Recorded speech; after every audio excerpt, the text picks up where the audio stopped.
It may be 16th v 17th at Bellerive, but for fans of North Melbourne and West Coast, it's a great chance to see their team score a rare win in 2024. Last year, a similar fixture became one of the most talked about of the season. On that occasion, it was the Roos win over the Gold Coast. Nick Larkey bagged 9 goals, but North relinquished the number 1 pick in last year's draft. And who was that, you might ask? A young man by the name of Harley Reid, who'll run out for the Eagles this afternoon. Both teams coming off wins here in Hobart today. Only one will make it back-to-back victories. It's North Melbourne and West Coast Saturday footy for ABC Sport. My name is Chris Rowbottom. Alongside me in commentary this afternoon, a big welcome to you, Michael Maney.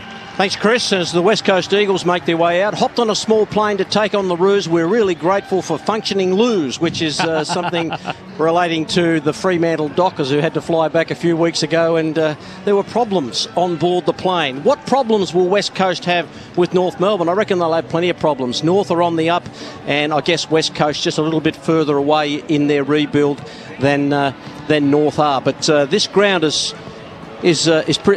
a very, very good AFL standard ground, and a long way to come if you're a West Coast player or anyone from interstate. Let's face it, Adelaide. But I'm looking forward to the game, Chris, because I think the last time they met, round 13, North by 9 at Perth Stadium. Larkey got 4. Fisher had 36. He's not playing today for North Melbourne, but really looking forward to the game. North are being competitive up to half-time, just slightly into third quarter. They need to play 4 quarters today. Harry Hughes with 30 disposals and a goal on that occasion. Elliot Yeo, 23 disposals and 13 tackles, if you don't mind, in that fixture earlier in the year. It's an all-star commentary box here in Hobart this afternoon. To my left, St Kilda Team of the Century member, 300 gamer. A big welcome to you, Nathan Burke. Hello, gentlemen. Lovely to be here. And I've been walking around town all morning in a T-shirt. This is an absolutely beautiful day down here in Hobart. Clouds rolling in. Could not get a better day for football.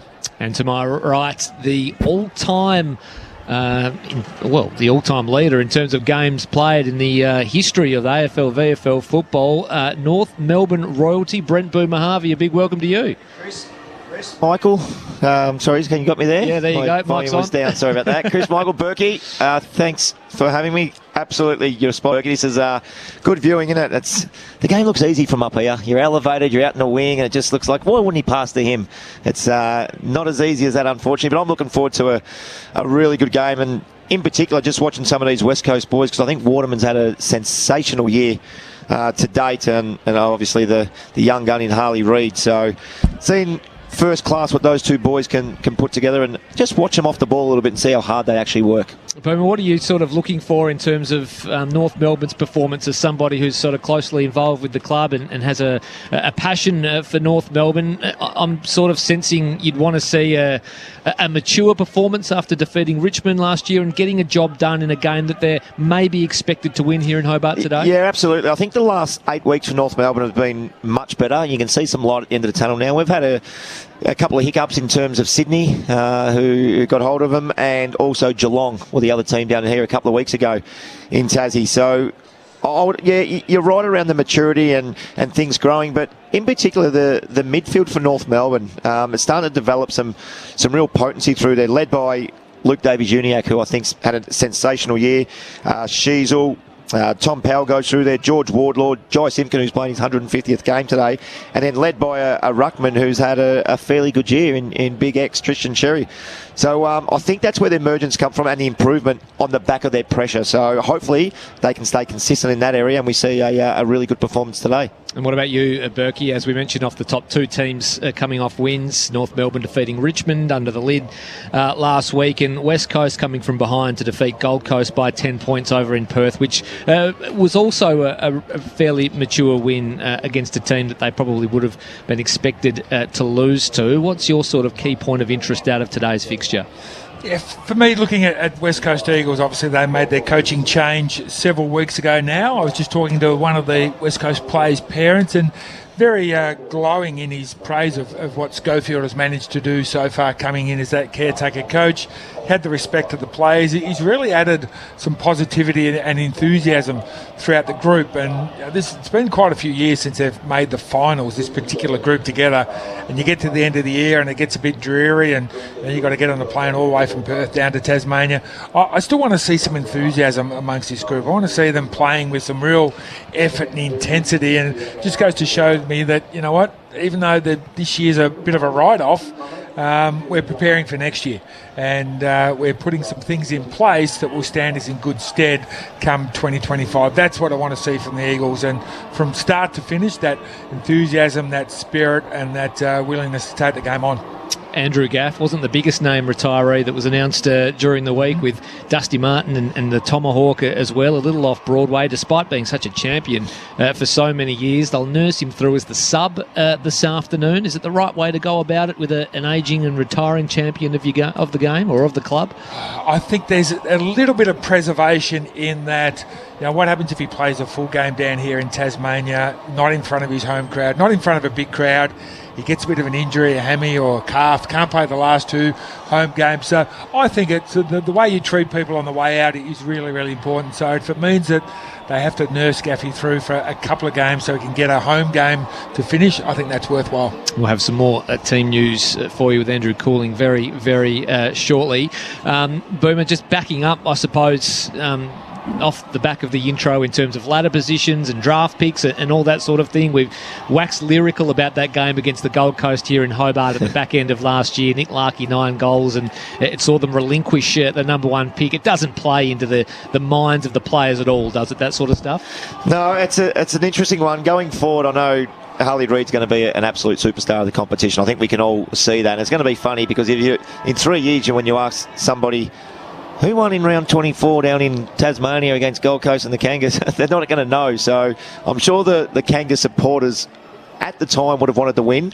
In the end, you lose a really good draftee. But look, it's North Melbourne players certainly won't be thinking about that. They'll be treating Harley Reid as another opposition player who plays through the midfield who they need to stop. So that sort of stuff that certainly doesn't come into their thinking. Yeah, lots of little subplots in today's game. 16th v 17th, of course, with North Melbourne having the opportunity to potentially leapfrog the West Coast on the ladder with a victory today. Another one that's been sent through from our correspondent in Perth, Mitch Turner, Tyrell Dewar for West Coast and Robbie Hanson Jr. playing against each other today on opposing teams. Of course, they've been best mates since they were babies. They grew up in Kalgoorlie together. They've played footy together for most of their lives, and they were even the two mascots for their dad's premiership photo in 2010, the premiership team for Mines Rovers in the Goldfields FL, playing against each other today for the first time. So known each other since they were literal babies, and will go head-to-head this afternoon in Hobart, which is a nice little interesting side plot to today's game, to up-and-coming stars of the competition, as we see Harley Reid just go about his business in the warm-ups with the midfield group for West Coast. Michael Money, I'm excited to see Harley Reid in action in the flesh for the first time. I'm sure you are too. Yeah, I thought that might be the draw card for people that perhaps didn't play for Barrack for West Coast. I know I was in Adelaide going back a number of years ago, and Lance Franklin was bursting onto the scene. A lot of people just went to the Hawthorn Adelaide game or the Hawthorn Port Adelaide game because they just want to see what all the fuss is about. I want to see this bloke live. What is it about Lance Franklin? I reckon you'll get a little bit of this with Harley Reid too, because there's been lots of talk. He's been fantastic for first year player. Got a long way to go, as they all do when they first come in the AFL. But I'm really looking forward to seeing how he covers the ground and how much he's learnt, because he's had about 17 or 18. He's missed a couple, so he's had 17 or 18 games to really stamp his mark on West Coast, and I think he's going to be here for a long time. He's just got that swagger about him, hasn't he? Yes. We just watched him in the warm-up, and when he's walking off the ground, the crowd didn't really want to stop anybody else except for Harley. Harley, can you sign this? Can you sign this? So he's got that swagger, just the way he walks, the way he plays, the confidence in the fend-off that he's already got in 16 or 17 games is quite bizarre to see, but I'm actually looking forward to watching him live for the first time as well. Yeah, the Harley Roadshow hits Hobart for the first time, and that might be a good time to introduce the fifth member of our commentary team this afternoon down on the boundary, Andrew Cooling, with all the team, condition and crowd news. A big welcome to you. Yeah, thanks, Chris. A lovely day for football here at Bellerive. The sun is shining, about 18 degrees, absolutely perfect conditions. Not too much wind to speak of, maybe the slightest of edges towards the Church Street end or the left of your radio dial, probably blowing more across towards the broadcast stand than anything, but I don't think it's going to be anything that will particularly impact the play. So lovely day for football here. The subs for both teams, Zane Dersma will be the sub for the Kangaroos. As you've touched on, Andrew Gaff, as he winds down, will be the sub today for the West Coast Eagles. Crowd-wise, would say fairly modest crowd at the moment, building in. Not one of the bigger ones for the year, certainly not as many as we had through the gates for the North Geelong clash last month. Fantastic. Thank you, Andrew. As we see North Melbourne win the toss, Jai Simpkin has elected to kick to the southern end of the ground, or the David Boone stand end of the ground, or the right of your radio dial. So just about all set to get underway here in Hobart as both teams go to their respective huddles for some final words before making their way out to their positions. A tip from you, Boomer Harvey? Oh, I've got to stick with the Kangas. Can't go against them. Predictable. Nathan Burke, a prediction from you? I'll even it up and I'll go a close one with the Eagles. Just pipping them. And I just want to say, I think through the midfield, if West Coast can break even with North Melbourne's midfield and get the ball forward and get it quick, they've got some really good forwards down there, in particular the Waterman, Oscar Allen, Darling, the three talls, but then Ryan and Cripps. If the ball comes in fast, it's going to be hard to stop for North Melbourne. So I think the battle of the midfield is where it's going to be won and lost today. Should be an entertaining affair here in Hobart between North Melbourne and West Coast, 16th and 17th on the AFL ladder. What can today's afternoon of football produce? So just about all set to get underway. Players making their way out into their positions. Umpires at the ready. Trainers making their way off the ground. It's North Melbourne and West Coast. Saturday footy for ABC Sport. Opening bounce with Michael Main. North Melbourne, number one in rebound, 50s per game, but they're 18th for inside 50s. So they need to get the connection right, as we saw a couple of weeks ago. The bounce. Sherry and Williams. Sherry just took it. Umpire blows the whistle, and it's a free kick to Williams. So Bailey Williams goes long, just an up and under kick really. Who flies? Oh, the man at the back did it nicely, and that's Comben. He is really emerging as a player, this guy, getting a real run at footy now without injury. And he goes in short and finds Powell. The confidence of that mark first up was, I thought it was going to be in the back. I didn't think it was going to touch the ball, but just to plunk it like that, it was fantastic. It's new age defending, isn't it? It is. Take a specky first time it goes inside your back line. Powell for North Melbourne, outside defensive 50, rising in front. His opposing number was Tristan Sherry, taking the mark for North. Hand off to Colby McKercher, the Tasmanian, round the back. Short pass is good to Teakle, who marks directly in front of the interchange benches.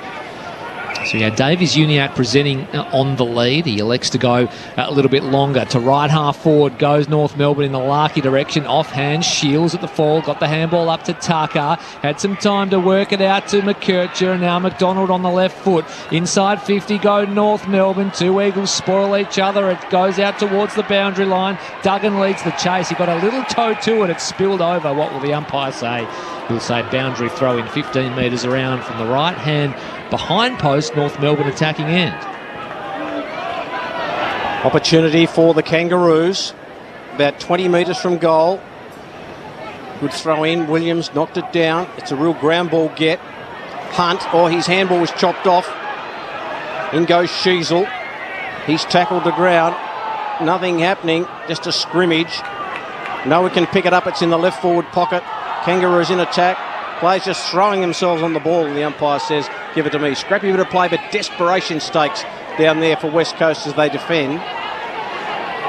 Zerha having a push and shove there with Hoff. Sherry can't take it, and it trickles to the boundary line. It'll be a throw in left forward pocket. North Melbourne in attack. They won the toss, kicking to the David Boone stand in the right of your radio dial. You're listening to Chris Rowbottom on ABC Sports. Boundary throw-ins, even attack for North Melbourne. And it comes. Sherry and Williams do battle. Sherry gets to the front, gathered by Simpkin, who couldn't take it quite cleanly. Coming through was Marrick, little 1-2 with Kelly, and now Dewar. They exit defensive 50 to the Roos. Core gets in the way on the outer wing. It falls to Scott, takes the handball, back to Core, wheels around, pops open a little chip kick to Davies Uniacke. Barely the required 15, but he took the mark. In fact, it was a free kick to Kelly for a little nudge in the back, and he'll take the free kick just back of centre wing on the outer side. His first possession of the afternoon. Tim Kelly goes to right half forward for the Roos. Comben getting over the top with a double fist and knocking it out of bounds for a boundary throw in 65 metres around from West Coast's right hand behind post. Just a bit slow with their ball movement there. Kelly got the free kick, and the three tall forwards all wanted it in quickly. Just took a little bit longer than anticipated. Just a couple of matchups there, Berkey, to watch out on. Luke Davies-Uniacke on Kelly. He's going to be a one to watch today. Bailey Williams just got a double-hander. Got it inside 50, but McKercher just comes out of there, switches it to Tucker on this side of the ground. Tucker's got Comben running, so the handball over the top was good. Comben goes long down the line, one-on-one. Curtis in that exchange, Witherden to Simpkin. Good handball away to Sheasel. Handball to Larkey. Open goal square. Larkey couldn't get the distance. Gave it to Sheasel. Sheasel back to Curtis. Curtis with a left footer. And he spears it away and misses to the right-hand side. Larkey probably didn't want to back himself from there. Yeah, his shoulders were out. I thought he was going to have a shot there. He might have took a cheeky bounce, a big fella. But I thought his shoulders were out. Kicked to the goal square. Nobody's there. Every chance of rolling through. Hoff in from full-back. Finds McGovern in the pocket. So North Melbourne open the scoring here in Hobart. One behind. West Coast yet to score. McGovern clears the area with a high ball towards the near wing. Sherry gets in front. Did he take the mark? Umpire said he did. Had a big piece of it. Just bobbled it as he hit the deck, but he's paid the mark. So Tristan Sherry, in all Australian calculations this season, has been monstrous in the ruck for North Melbourne. He'll send them deep into attack once again. The Flyers fly, but in over the top was Jinby, playing above his size, and he takes a nice defensive. That was very strange, that Berkey. He's had not a set shot, but he's had the opportunity to kick on his right from a mark, and he's kicked it with his left foot. Yeah, he's got tape on his right knee, so whether that's worrying him, he's got to kick it on his left for the rest of the day. West Coast have worked it to the wing on this side of the ground. Jewell was there, but taken to the line. It'll be a boundary throw-in as a couple of players come on for West Coast. Clay Hall and Zane True. They enter the arena. A few boys we haven't seen here before. We'll get a handle on them as soon as we can. Boundary throw in, just a little bit shallow. Sherry got it down. Sheasel just beautifully roved it off the pack. Left foot scrubbing ball, real bouncing ball, taken by Jinby. Just he fell away, got the handball away. West Coast are going to try to get out of trouble here through Duggan. Duggan tried to get it back to that man in Clay Hall, and he's copped one a little high, Hall. He's got the blonde locks, and he'll take the free kick on the wing on this side of the ground. He's a little lucky one. He just slipped there right at the right time, and Sheasel got him just above the shoulder with sliding in. So Hall in front of the benches, kicks towards left half forward for West Coast, and gee, that's a good mark in the pack from Bailey Williams, who stood tall and strong, and it's a good battle that's unfolding between him and Sherry. Inside 50 go West Coast. Waterman on the charge, on the double grab. Did he get it? No, he didn't. At ground level, players converge. At the bottom was Ryan, ripped out of there by Scott. Kick partially smothered. Still inside defensive 50 for North Melbourne. Simpkin now over the top to Scott. He's wrapped up by Ryan, brought to ground, and we'll have a ball up 28 metres out from goal for the Eagles. Haven't had too much free-flowing football to date, have we? It's been a little bit scrappy. Lots of stoppages already. Up it goes. Sherry tried to get it down. Shark by Kelly. Kick was touched. Still a chance here for North. Tucker. Some crowd called ball. Here's True. Threw it on the boot. They might have popped it through for a goal. He's only been on the ground for about a minute and a half, True, but he's got a goal.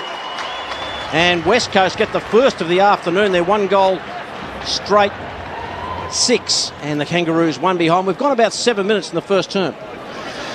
Well, Berkey, I just mentioned we haven't had too much free-flowing football. It's been a lot of free kicks, a couple of little marks, but a lot of stoppages as well. And that one come from a forward 50 stoppage from West Coast. Just the ability to keep the ball alive with a few tackles, some really good pressure, and a handy little finish by True. There wasn't too much enthusiasm. I didn't know it was a goal when it came off the boot, but the crowd noise wasn't really loud, but it was a good little finish.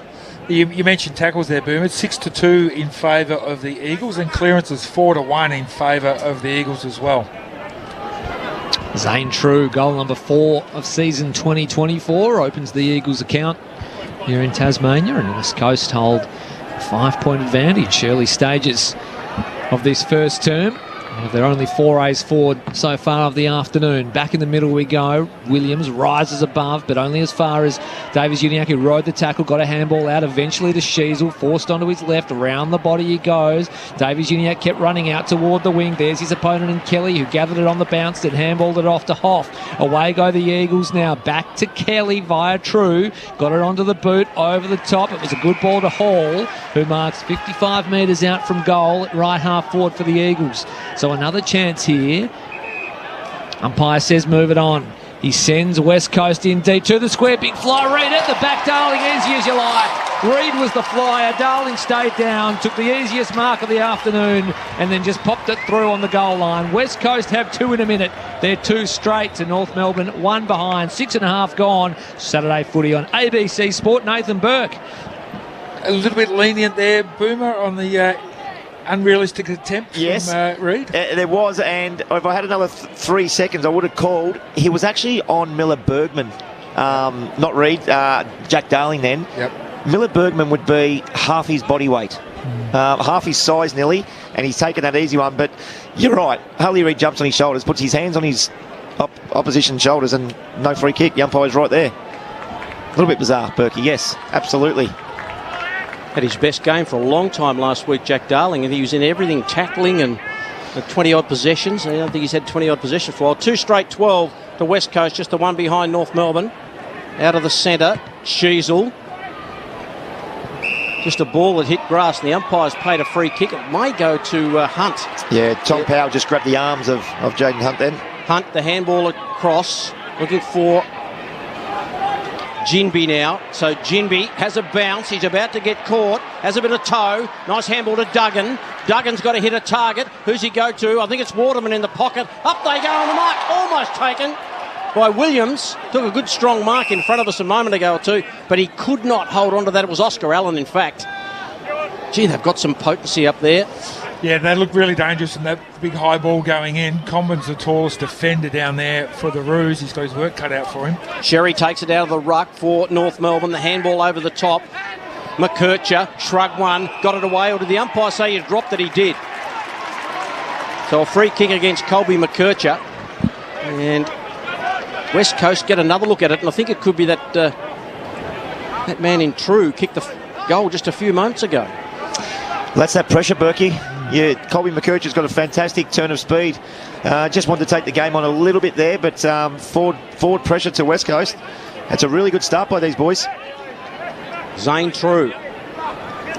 Can he kick True? From 45 out.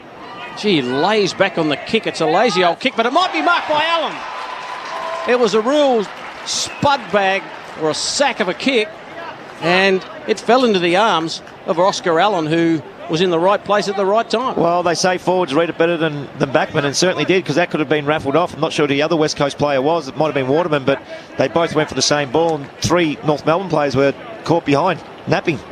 So Allen for West Coast's 3rd goal. He kicks it round the corner on the left boot and misses. Opportunity there. Gone begging for West Coast. 2-1-13. Kangaroos 1 behind. Andrew Cooling's on the boundary. Liam Duggan just currently getting his left ankle looked at by the West Coast doctor, just limped off, so it's getting checked out right now. Eagles by 12 as McKercher brings it in from full back to left half back. Gee, off hands. It was beautifully done by Ford to release Sheasel, and they can move it forward now. The Kangaroos. Zerha just launches goalward. Larkey was getting back. It was juggled on the line. Robert Hansen Jr. comes through, and he toe pokes it through for North Melbourne first. Showed wonderful toe to get to the contest. It was off hands, and he finished with the soccer goal, and North Melbourne are on the board.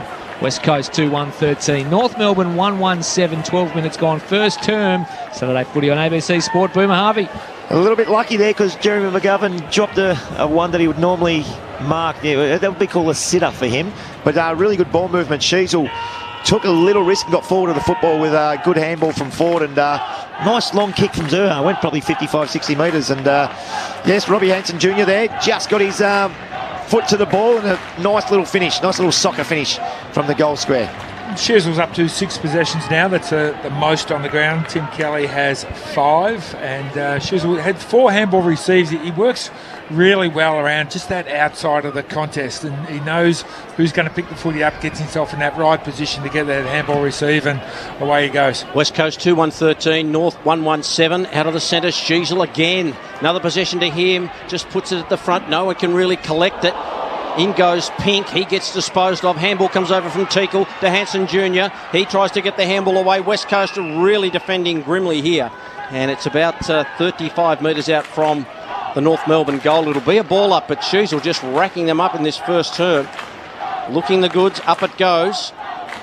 Ball knocked away, Phillips there. Almost a free to haul, never had it. Umpire said play on. Little squeeze kick comes out of there. And the tackling from Shields is exemplary, but the ball is going nowhere. It'll be another ball up. 13.5 gone. 2-1-13 Kangas. West Coast. Kangaroos 1-1-7. Up it goes. Down to Powell, who's immediately wrapped up by Kelly. Somehow got a kick away. It's on goal. It's bouncing goalward. Going to get to the line. Jimby gets there first. Gathers the footy. Keeps it in. Short ball to Johnston. No good. Simpkin tracks it. Gathers it. Back to Hanson Jr. Tried the handball inside 50. Hoff chopped it off. Now it's Sheasel picking his opponent's pocket. Over the top to Simpkin. Tight on the boundary. Flying shot on goals across the face. Ball stays in the field of play. Eventually makes its way over the line. And a boundary throw in. Still deep in attack for North Melbourne. 15 metres around from the left-hand behind post. It's quite a congested game at the moment. Both teams are working really hard and getting numbers across to where the ball is, and it's, there's not a lot of clean handballs. A lot of, I'm just about to get tackled, I'll feed it off, and it's not pretty at the moment, but it's pressure-packed. Ruckman do battle forward almost. Teakle working hard. Tackle without the footy. No free kick. Handball comes out. Sheasel. He hasn't kicked it behind so far this year. It floats. Bringing it floats. And I think it's a goal. Or is they bringing it back? Bringing it back. They're bringing it back.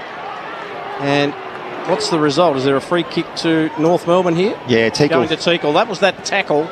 That a little bit late on the whistle there.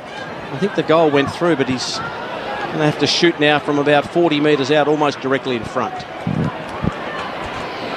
Recruited to give them a bit of height and grunt up forward. Teakle, and hasn't done too bad a job coming to a new club. Let's see what he can do. Bryn Teakle, 7 goals in the season from about 40. It's a good-looking kick. It's working its way back. It's a goal. We're all square at Bellerive. The Kangas 2-1, West Coast 2-1, 15 gone, first term. Well, I think we've said it 3 or 4 times already, Berkey, in the first 15 minutes. It is a very congested game. There's lots of stoppages, and again, that one was just in the mucks of just being bobbled around, and not a lucky free kick because it was certainly there, but it was a great finish by the big fella. Yeah, 12-6 in terms of tackles. The Eagles are winning that stat. Most of the other stats are pretty even. Inside 50s, 5 each. The only one that won't please North Melbourne supporters was their first free kick of the game. But it was in front of goals and got a goal from it. So you'd rather have a lot of those than win the free kick count. But tight so far. Andrew Cooling's downstairs. Duggan has just re-entered the fray, spent the past few minutes getting an Achilles worked on by the doctors, but he's back out there. However, now Tim Kelly is getting a knee looked at, so more injury issues for the Eagles. Here's Davies Uniacke out of the middle. He was tackled by Reid, but got his kick away. Dewar receives on the bounce, back to Witherden. Now Yo slaps it on the boot towards right half forward for the Eagles. Eddie Ford got in the way, but dropped the mark, recovered, got it to Simpkin. Now McKercher through the middle of the ground. Neat ball is good to Tucker. McKercher kept running, received the handball one way then the other, then come laterally to Core goes to the wing, and his target was Pink, but it just had a little bit too much mayo on it, and it just rolls out of play. Boundary throw in right in front of the Ricky Ponting stand. North Melbourne going to your right of your radio dial. Berkey, what's Luke Davies-Uniacke had there, mate, if you can see? I can see, and he's only had the 1 kick, 1 handball so far. Just had another handball then, got it to McKercher. McKercher to Powell. Powell just put his teammate under a lot of pressure. McDonald had to come back in, got the handball away. Davies-Uniacke's doubled his stats in a couple of seconds. His little short kick finds Teakle. So Teakle had McKercher running past, but Dewar was right with him. So Teakle now from about 80. Got that really on the instep. Not a good kick. Couldn't be cleaned up by Hanson Young. A little Rob Hanson Jr., I should say. Hanson Young. I don't know who Hanson Young is. I think I threw that out a few weeks ago too. But here's Dewar, and he'll take the relieving kick. Kicks it high. Waterman's at the back. Almost the mark there to Jack Williams.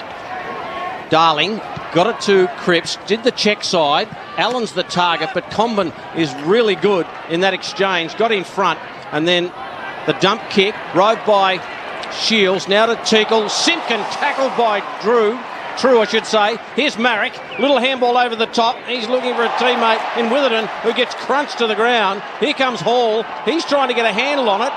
Dropped it. Didn't really have it. McGovern comes in. Trips over. Wow. It's hot in the exchanges there. Reed's kick was smothered. Little handball comes down to Powell. Powell just grubs one forward to left half forward to where Larkey is waiting, gathers it on the bounce, lost his feet but fired off a handball. Here's Zerha, crafts the ball around the corner, and Curtis is waiting all alone in the pocket, receives gratefully on his chest, and he'll go back and kick North Melbourne's third, 20 metres out, slight angle.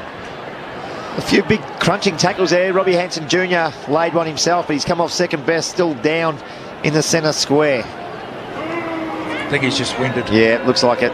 So Paul Curtis ambles on in, leans back on the kick. I think he's put it across the face here. He might not have registered here. Now that is an ordinary effort from Paul Curtis. He had a golden opportunity to register his first from close range, and he's missed everything. So it'll be a West Coast ball deep in defence. Little short one finds Cole at centre half back. Cole will go to the outer side, and he's got Waterman a long way from goal. So he gathers the footy just back of the wing and then spears the kick to True, who on the dive took the mark. So True, it's been okay for them. Little handball back to Waterman. So Waterman just steadies now. Goes long inside 50, hoping for a mark. Darling's there. Comben just got across in front. No mark. The spillage. In they go. Well, just flicks out the back, taken by Tucker. And here's little relieving kick finds Eddie Ford at half back. So Ford just sucks the air out of things for just a moment before retreating back into defence to McKercher. He comes wide again to Scott, who takes it on the run and takes a bounce. He's right in front of the commentary position. Short ball is no good whatsoever. Jinby read it best and gets in front, taking the mark in front of Paul Curtis. Colby McKercher's up to 9 possessions now, and in the Battle of the Young Guns, he's had 9, and Harley Reid just the 1 kick so far. The good Tasmanian air. Berkey's used to it. Reid the crowd booing him. Harley Reid. Position number 2. If anyone wants their favourite player to get a touch, just tell me, and I'll say they haven't had any, and I'll get one straight away. Well, they actually need to pick up from Harley Reid and Elliot Yeo, who's only had the 2 touches as well, Berkey. Reid's second kick was a good one out wide to Hoff, who comes inboard to Waterman. Elliot Yeo's due for a goal. Is he on the ground first? Let me check. Yes, he is. Underneath this ball. Waterman to right half forward. There is Yeo. He almost got the touch, Berkey, as it just went out off. He's got it. Yeah, there he is. He gets a free kick for an out of bounds on the full. You're the wizard. Can you call this one for us, Berkey? Inside 50 goes Elliot Yeo. It'll be the flyer at the back, unable to get hands to it, was Williams. McDonald got there first for North Melbourne. He was dispossessed. Shields takes it over. And it'll be a boundary throw-in deep in attack for the Eagles. 2-1-13 apiece, 21 minutes gone first term. Saturday footy on ABC Sport. Chris Robot and Michael Maney. Boundary throw in, up it goes. Bailey Williams got his way in front, tried to get it to True.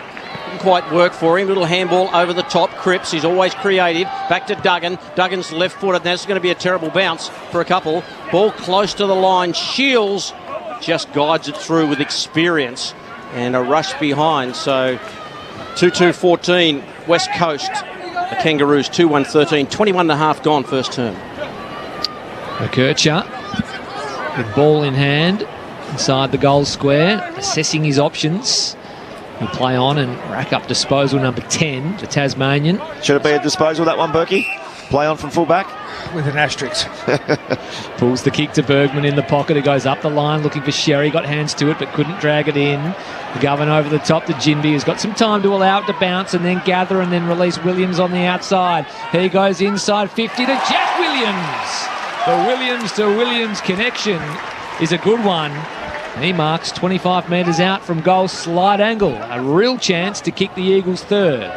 Just that extra bit of height there. It was the kick from Bailey Williams favoured him a little bit out the back, just pushed his opponent under the ball and had that extra couple of centimetres on his direct opponent at the time, and needs to put this one through to give the Eagles just that handy 1-goal buffer in what's been a really even quarter. So Jack Williams, distance will not be a trouble, a question of accuracy only, and it looked very good off the boot. And he pops through West Coast, third goal of the afternoon. They're 3-2-20, leading North Melbourne 2-1-13, 23 minutes gone. First term, Saturday footy on ABC Sport. Boomer Harvey. So this is a couple of times. So this is a little bit of a worry for me, Berkey, early on in this game. North Melbourne are down one tall defender. So when you look up, Jackson Archer, who's not super tall, Luke McDonald, who's not super tall, and Miller Bergman, who's not super tall, all has to play on one of the talls for West Coast. And Darling looked dangerous before. He got an easy goal. Williams just took a mark on Luke McDonald there. So one short tall for North Melbourne. Could be a worry if the ball keeps coming in at that rate for West Coast. Yeah, at the moment you've got Jackson Archer standing against Darling, which is the mismatch happening down there at the minute. 3-2-20 West Coast. North Melbourne 2-1-13. Back in the centre. Bailey Williams got it down. Kelly couldn't quite get it. Sherry was there. Sheasel comes in with a good tackle on Duggan. And we get another ball up in the centre. Almost 24 gone. Andrew Cooling. Hanson Jr. back on after that winding, and Tim Kelly's also had his knee ticked off. So good news on the bench for both teams there. Free kick out of the middle here. It'll go West Coast way. Bailey Williams will send the Eagles inside 50. Pack forms. Waterman underneath it. May have been tampered with. Umpire said no. McKercher spins out of trouble at the base of the pack. Handball now with Scott with the 1-2. McKercher kept running. Now he releases Simpkin. On the outside was Curtis. It was broken up though. Curtis had to go back and find it.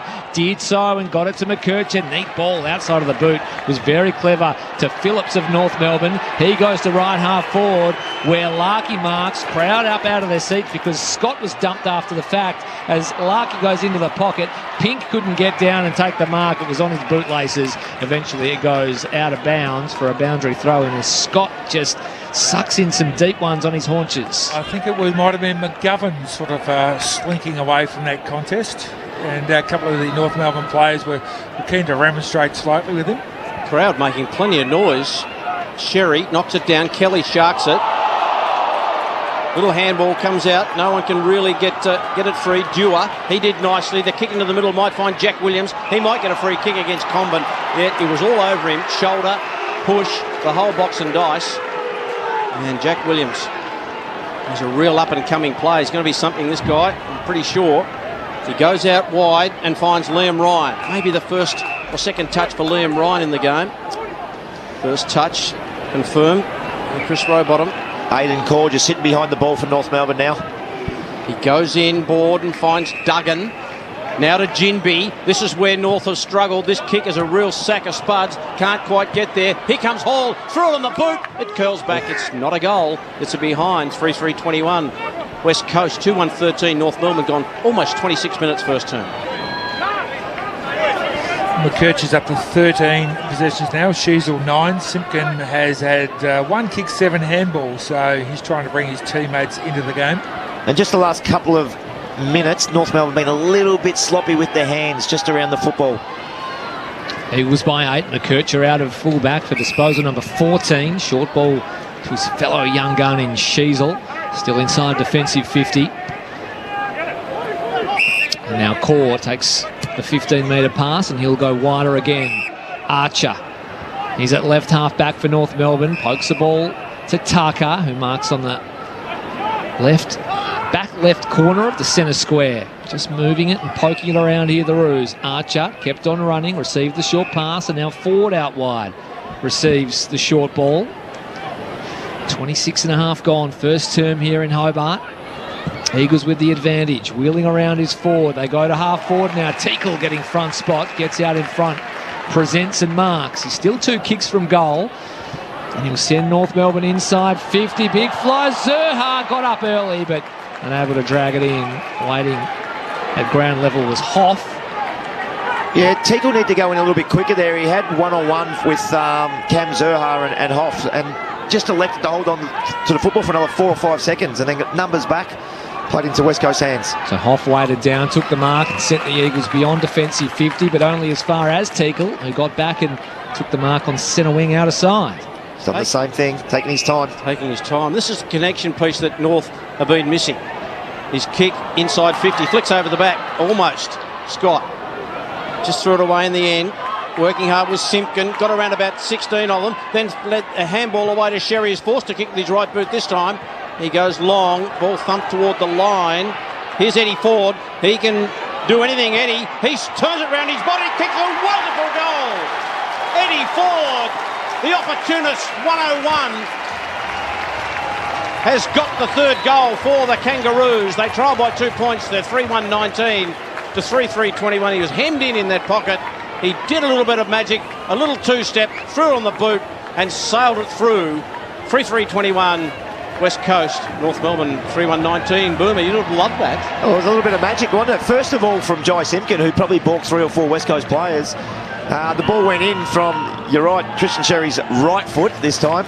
And Ford, well, I probably thought should have given the ball off front and centre, but I don't mind when you burn someone and kick a goal, as long as you kick the goal. Kick the goal. Dennis Pagan used to say, live and die by the sword, son. You kick him, I'm not saying nothing, you miss it, you'll probably be coming off for a spell. He did. He shaped a handball. He sort of held it in one hand, which sort of fooled the West Coast players into running to the receivers, and then he thought, no, I'll spin around, I'll do it all myself. He's come off for a spell anyway, Eddie Ford. He's been sent to the bench after that wonderful goal deep in attack for North Melbourne, and they come out of the middle again. It was Sheasel to Scott, who just bursts away inside 50. Got the Roos on the bounce was Zerha. At the fall was Robert Hansen Jr. Worked the handball over the top to Zekel. It stays in somehow, but it's eventually just worked over the line by Jaden Hunt for a minor score.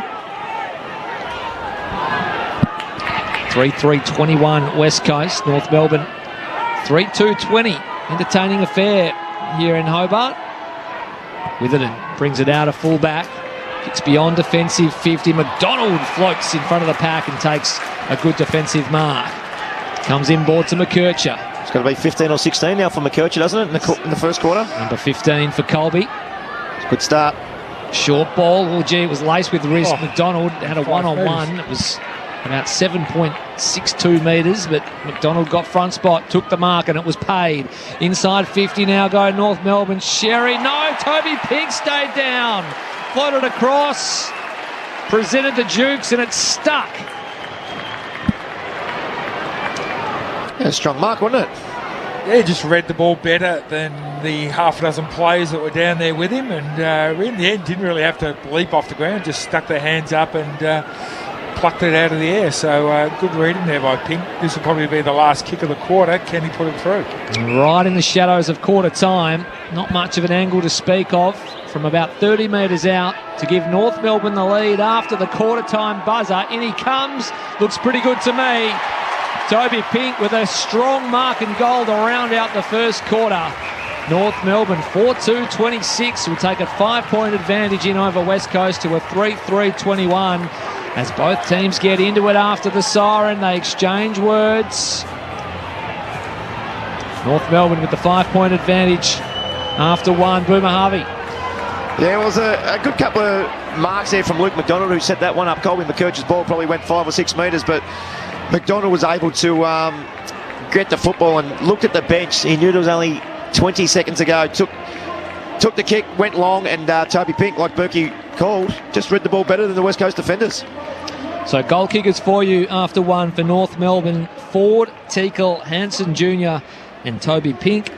And all singles for West Coast, Jack Williams, Jack Darling and Zane True all getting on the board. North Melbourne 4-2-26, lead West Coast 3-3-21. The Roos by 5 at the first change. We'll take a short break and be back after this. Hey Google, play the footy on the ABC. Did you know you can now listen to the footy on your smart speaker? Oh, that is amazing! Play ABC AFL. Time to steady and pull the trigger! Get the best call, the biggest experts in the game, every round of the AFL season. Can he bend it back? You bet he can! On your favourite station, ABC Radio. Your home for footy. Now on your smart speaker. This is ABC Sports coverage of the 2024 AFL season. Every match on the ABC Listen app. Look for the AFL button. Up it goes. Sherry tried to get it down. Shark by Kelly. Kick was touched. Still a chance here for North. Tucker. Some crowd called ball. Here's True. Threw it on the boot. They might have popped it through for a goal. He's only been on the ground for about a minute and a half, True, but he's got a goal. Hall, who marks 55 metres out from goal at right half forward for the Eagles. So another chance here. Umpire says move it on. He sends West Coast in deep to the square. Big fly, Reid at the back. Darling, easy as you like. Reid was the flyer. Darling stayed down, took the easiest mark of the afternoon, and then just popped it through on the goal line forward to release Sheasel, and they can move it forward now. Zerha just launches goalward. Darky was getting back. It was juggled on the line. Robert Hansen Jr. comes through and he toe pokes it through for North Melbourne's first. Sherry is forced to kick with his right boot this time. He goes long. Ball thumped toward the line. Here's Eddie Ford. He can do anything, Eddie. He turns it around his body, kicks a wonderful goal. Eddie Ford, the opportunist, 101. The 2024 AFL Premiership season. On your radio. ABC Sport Digital. And on the ABC Listen app.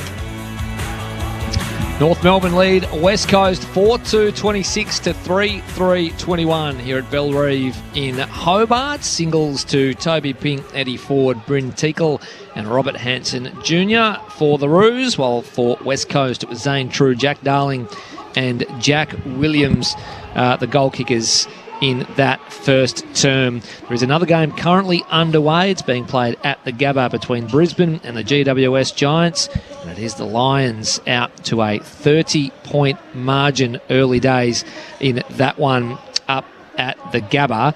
4-7-31 the Lions lead GWS one straight behind. Goal kickers there, Danaher, Cameron, McInerney and Morris for the Lions. And Greater Western Sydney yet to get on the board. A couple of games this afternoon for you. As soon as we wrap up here in Hobart, we'll be shooting you off to Perth, where Fremantle will meet Geelong at 4:35, and then later on tonight it's Essendon and the Gold Coast, Melbourne and Port Adelaide at the MCG. Two games running simultaneously in Melbourne, which is rare on a Saturday night. But right here, right now, it's North Melbourne with a slender advantage over West Coast. 5 points. Nathan Burke, what did you make of the first term? Yeah, really tight first term. Both teams really taking the game on, but working really hard at getting a lot of numbers around the football, and when that happens it's very hard to get that free-flowing game and find free plays and get the ball inside 50. Most of the kicks inside 50 have just been bombs because both forwards are pretty much staying at home, which means that you've got numbers inside each 50, so very hard to find space, just bombing it in. West Coast took a couple of big strong marks, got some goals. We saw Pink take a really strong mark down there, which was really, really important for the Kangaroos to get their noses in front at quarter time. Because if you look at the stats, they're winning the inside 50s 14-11, contested possessions 40-33. They've actually had 34 more disposals than the Eagles. So they've had a lot of football around the ground, just not putting that on the scoreboard. So that last one there from Pink was really important to probably capitalise some of the really good work that they were doing. Clearances, they managed to even them up 8-9, but it's the centre clearances 4-2 in favour of North Melbourne. That's probably the area that they're really dominating in so far in this game. The West Coast Eagles midfield, not a lot of sort of possessions for them. Kelly just the 5, Yo just the 3, Duggan just the 5. Compare that to McKercher, who's playing on that half-back line. He's had 15, and Sheasel 11, Simpkin 9, and Davies Uniacke is he's had the 5 working his way back into that game as well. But at the moment, it's really anybody's game. I can't really see an area where the other team can't stop. We've highlighted that the West Coast Eagles forwards probably got some extra height, but the height doesn't mean anything unless you can actually catch the ball, and that's what they need to really focus on, Boomer.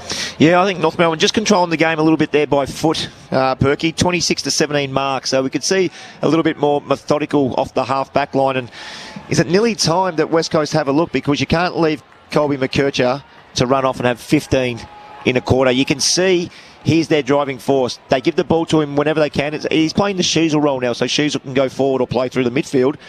But they can't let Colby McKercher continue to kick the ball and run off half-back. So it'll be interesting to see if they do anything there.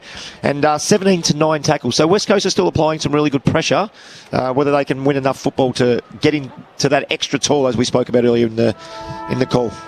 So umpire holds the ball aloft in the middle of Bellerive as we get ready to commence this second term, with North Melbourne leading by 5 via that Toby Pink goal on the buzzer. Yo just dragged off the footy. Was he held without it? Umpire said no. Little toe poke out of there by True, but it was Phillips going in and attempting to win it. True laying the tackle in the end, and it's not going anywhere. We'll have a ball up middle of Bellerive. Early stages of this second term. Hope you're enjoying the coverage. 0437 774 774, the text line. Would love to hear from you, our loyal listeners. Thumped out of there in North Melbourne's general direction. Pink got front spot. Was he held? Umpire said he might have been. So Pink proving effective as a forward. He has it 55 from goal, directly in front. I'm not sure he'll launch on goal. He's just going to set it up. Kicks into the pocket. It's not much of a kick. Getting in front and taking a pretty easy mark at the end was Hoff, who dives to his knees and holds onto it in front of Zerha. Had Shields there for a while too. Wasn't a great kick at all. Went way too wide. Even if he marked that, he's going to be kicking from row 3. There's no point. Off the instep a little bit. Here's Bergman. A couple of kicks from goal. Kicks it high, big pack. Williams over the back. Teakle just flew a little bit too late. Here's Curtis. He's an opportunist. Can he get through? Zigzags. Left footer. Out of bounds on the full or just inside for A.B. Hine. So the Roos move on to 4-2, 4-3-27, 3-3-21. Curtis had a couple of opportunities. He looks like he's going to kick a goal every time he gets it up forward. Yeah, he's strong. He likes to break the tackles, so always looks like an opportunist. McGovern kicks out wide to the wing. Cause leading in the race for the footy. He might not be able to haul it in. He can't. It'll be a ball in. We've gone a minute, almost 2 in the second term. The Kangaroos 4-3-27 and the Eagles 3-3-21. Zane Duursma, the sub for North Melbourne this afternoon, yet to be activated. Andrew Gaff for West Coast as Sherry takes it out of the ruck, rides a tackle and then wins out a handball to Power. And now Scott to right half forward for the Roos. Over the top, McGovern just thumps it out of bounds for a boundary throw in.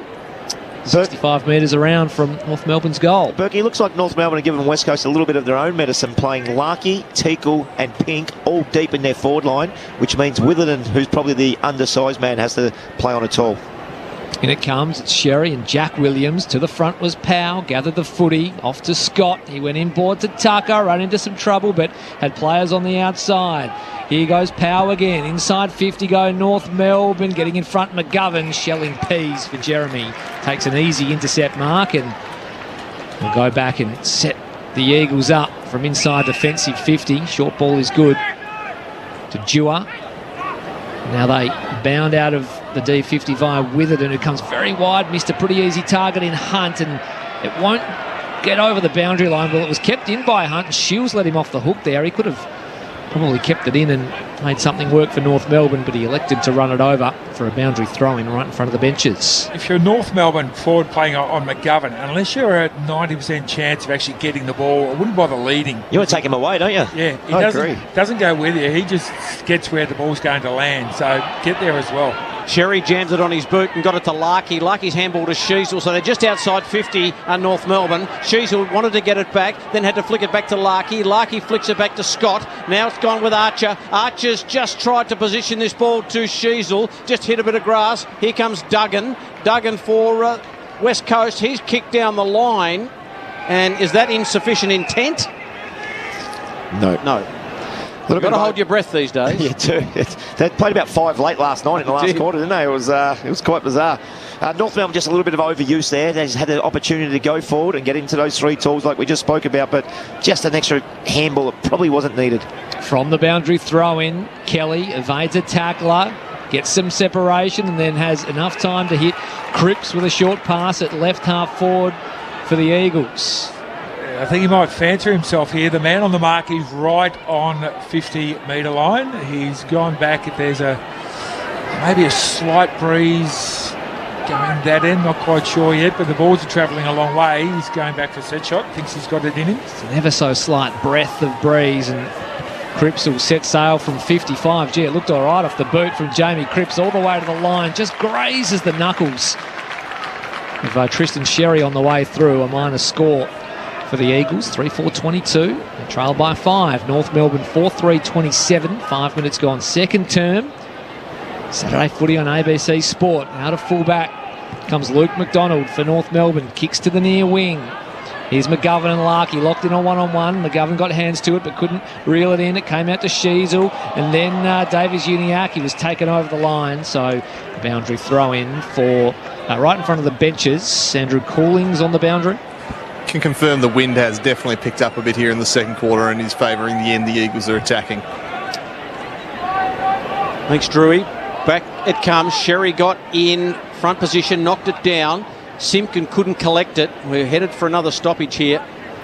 Will it come out the back? Phillips nicely away to Davies Uniacke, who got it to forward. So here's the Kangaroos. Through Bergman. Kicks to the wing. Larkey couldn't take the mark. Ginby roved it pretty well. In fact, it was Marich. So Marich steps around, kicks to the wing. It's high. Ford should take this. Had it knocked away. Sherry did the roving, then pushed off. He almost pushed him into the next suburb, did Sherry. Now the little handball comes out from True, gets it to Bailey Williams for West Coast. His kick might have been touched. Archer collected the footy, no mark. The ball was touched. Crowd wanted a mark, and now there's a blue on between Archer and Reed. Reed's just agitating, and whilst that's happening, the umpire said, well, you do that, and we'll play football over here. Little handball comes away. Nicely done. That was beautifully worked by Harvey Johnston. His kick was marked, I think, and North Melbourne have got it. Jack Darling just a blanket over the top of his opponent, and Tucker will take the kick from half-back. Good umpiring that. He saw a pack of players laying on the ground wrestling. He just chucked the ball in the air and said, get on with it, guys, and they did. Short ball to Simpkin, now Phillips, and he's got Zerha on a searching lead. He finds him. He's a long way from home. Back of a wing, near side, Zerha launches toward half forward. Pack forms Sherry in front, couldn't quite reel it in. Davies Uniacke taken without the footy by Ginby. He thought he'd collected the footy, but he didn't win possession, and he was tackled without it. So a free kick to Davies Uniacke, 75 from goal, left half forward for North Melbourne, who can present a target.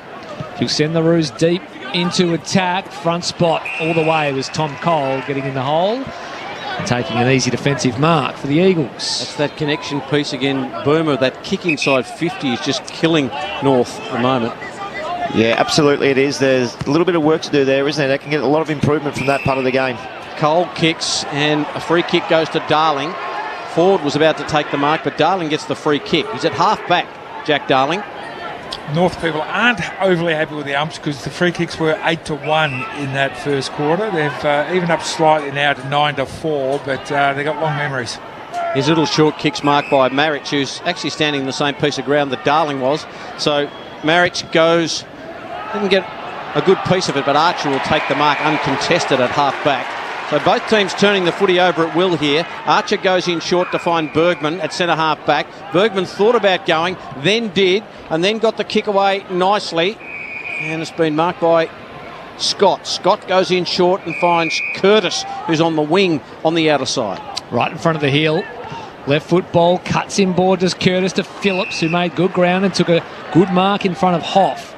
He releases Sheasel by hand and he spears a ball inside 50, but chopping in front was McGovern. Gee, he only just held on to the easy chest mark. Umpire sort of instinctively blew the whistle. Short to Reed, and they come out of defence here. Do the Eagles, but the kick missed. Dewar. Chance now for North Melbourne via McDonald. 1-2 with Sherry. McDonald kept on coming. Stripped of the footy, but got it away to Phillips. And now Ford inside 50 for the Roos. Cole was nudged underneath it, but he did really well to recover. Got it on the bounce. Handballed it to Reed. He's at right half back. Spider target in the middle of the ground, and it's Waterman. He takes the mark, plays on by hand. Duggan gets onto his left. Inside 50 go the Eagles. Wasn't much of an entry. On the bounce. Oh, Allen gathered, turned. High ball off the side of the boot. Waiting underneath it was Kelly. It was broken up. Now Sherry lays a tackle on Dewar. All at ground level. And it'll be locked in inside attacking 50 for the Eagles. Fantastic chase by Aidan Core there. He got beaten one-on-one. Oscar Allen probably could have had a shot on goal, and he just kept his his hand in there and just push him on the backside. Ream off the kick, from the ball up, Kelly there for West Coast. Ball's locked underneath a couple of them. The umpire says, I'll have another ball up. We've gone almost 10 minutes in the second term. 4-3-27 North, Kangas 3-4-22. Up it goes, taken by Sheasel. He gets the handball away to Tuck. He's forced to kick with his right boot. Tries to go to the wing, and might be a free kick going here to Curtis for a bit of holding on. Between the wing and half-back, Curtis on the outer side. He's got Archer in the centre of the ground. He might just go to him now. The kick is really good, finds him right in the bullseye. So a little handball away. The kick goes inside 50. Hanson Jr. can't get there. And that was Bergman who just muffed the kick, really, and it rolls out of play. It's just inside forward 50, North Melbourne in attack. Well, Curtis and Ford are pushing up the ground quite high, almost around their half-back line, but doing a good job when they're up there, because they need to have those link players to get it down to Larky so he doesn't have to travel too far outside 50. Out of the stoppage, Ginby tried to break a couple of tackles, unable to do so, all locked in. 4-3-27 North Melbourne, 3-4-22 the Eagles. Kelly just worked off it. It came out to Phillips. Hanson Jr. spun it before he had it. Reed's eyes lit up as he attempted to lay the tackle on Zurhaar, but he didn't have the footy. Play continues, and they get into it to Zurhaar and Reed on the boundary line. A couple of big bulls. Free kick against Zurhaar. He just got carried away and just went high, unfortunately. You can push and shove all you want, but just don't go anything above the shoulders, because that's what the umpire's looking for, and he played a free kick against him. Well, Reed went to really line Zurhaar up before he'd taken possession of the footy, and Zurhaar didn't like it. Shades of Horn Francis at the moment, isn't it? Yeah, it was, wasn't it? Zurhaar retaliates, and Reed gets a free kick at right half back for the Eagles. Up the line he goes, couple of flyers. Williams is one of them for West Coast. At ground level, Yo's just worked off it. Kelly is tackled well by Ford. Got out a handball. No, he didn't. He's been pinged for holding the ball. Umpire deemed prior opportunity was there, and Ford receives the free kick and goes short to Phillips. Phillips between almost in front of the interchange gates on this side of the ground. Leading up is Zurhaar, so Johnston just allows him to do that. And a few West Coast Eagles supporters giving Zurhaar a boo. He goes to the pocket, Larky, and the mark at the back's been taken by Pink. He was second in line, Toby Pink, and he had Harley Reid to contend with, and he did that beautifully. And Toby Pink will have a shot from the left forward pocket. He's going to run around and curl it across. It's curling, not enough. Just poked it out to the right, just a little too far, and the Kangaroos move to 4-4-28. The Eagles 3-4-22, 12 and a half gone, second term. He probably rushed himself a little bit there, Burke. He had 30 seconds, it was a mark, and kicked it probably after 10. So go back, you key forward, you've got to go back and take your time and take the responsibility. McGovern out of full-back, nice kick to Waterman, who's 55 metres outside his opposing goal. His kick's good to Marrick. So they've worked it up towards the outer wing, the Eagles. And he goes to left half forward where Ryan had good position. He's got rid of his opponent in Bergman. Ball spills out of bounds for a boundary throw-in. 65 around from the Eagles' goal. Yet to see a goal in this second term. 4-4-28 North Melbourne, 3-4-22 West Coast. 13 and a half gone. In it comes, right in front of the scoreboard. Williams and Teakle do the ruck work. Comes out to Simpkin on the boundary. Tumbles one around the boundary line. McGovern will arrive there first, but the boundary line beats him. We'll have another boundary throw in. Centre wing out aside. 13 and a half gone, second term. Saturday footy on ABC Sport. North Melbourne by 6. Tight game of football on the Apple Isle. Teakle in the ruck with Jack Williams. Teakle knocks it down. Simpkins desperate. Hands and knees. Got it by hand to Scott. Fended one off. Then threw it on the boot. Ford. It just clean bowls Hunt. Ford comes back. Little handball over the top. Zurhaar. Zurhaar gets it across toward Dewar. Dewar goes to Sheasel. Sheasel for the check side. Has popped it through. Oh, good ball movement from the Kangaroos. And Harry Sheasel gets his 13th goal straight in season 2024, which is crazy stuff. And it is the Roos 5-4-34. Then a little break on West Coast 3-4-22. Berkey called it well before. Sheasel just reads the ball a split second, Berkey. That's all it takes, isn't it, to get on the other side of your opponent. He's a very, very smart ball user. 14 straight, was that? 13 or 14? 13 straight this year. It's fantastic goal kicking, but gets the ball in really good spots. Down to you, Drewy. Bailey Williams currently getting looked at by the West Coast physios, getting his right knee looked at. So Andrew Gaff currently been doing some stretching, but Williams might be right to continue. I'll keep an eye on that one for you. 2 straight kicks. North Melbourne lead by 12. Harry Sheasel on the board. What a season he's having, Harry Sheasel. One of the best players in the competition from the restart. Marek couldn't quite get a handle on it. Eventually he did. Got it out to Duggan, who's gone into the middle. High left foot ball towards left half forward for West Coast. Cripps has been well held all afternoon. Tucker sees it to the boundary line for a ball in. Yeah, the Kangas backline's holding up really well this quarter. What they're doing is that they're pretty much playing one-on-one, man-on-man, and making sure that their direct opponent isn't getting any free touches. Teakle slapped it towards Powell, but he had Ginby, in fact Marek, for close company. Jack Williams now for West Coast. His handball was broken up, but it came out to Witherden. Now Marek's kick smothered by Phillips. Went back and got it. Ginby on the outside, just evaded Sheasel. Wobbly old left foot ball is good enough to Yo, who marks in front of Scott. Left half forward for West Coast. Inside 50 they go. Darling direction, but Waterman was at the back. And he just snuck out the back door, did Waterman, and marked on his chest. He'll kick for West Coast's first of the term on a reasonably tight angle, 25 or 30 metres out from goal, left-hand side. It wasn't a well-designed forward entry. Waterman wasn't the initial target that they were aiming for, but kept his head in the game and realised that he was in the best position. Lining up to kick around the body is Jake Waterman. He just misses to the near side. So a minus score for the Eagles. They move to 3-5-23. Trailing North Melbourne 5-4-34. 17 minutes gone. Second term. Saturday footy on ABC Sport. The around the corner kicks haven't been working for anyone today. They've missed them all and had a couple out in the full. Yes, Drewy. Harry Sheasel has just limped off for the Kangaroos and is currently getting his left foot looked at, looking a little bit concerned at the moment.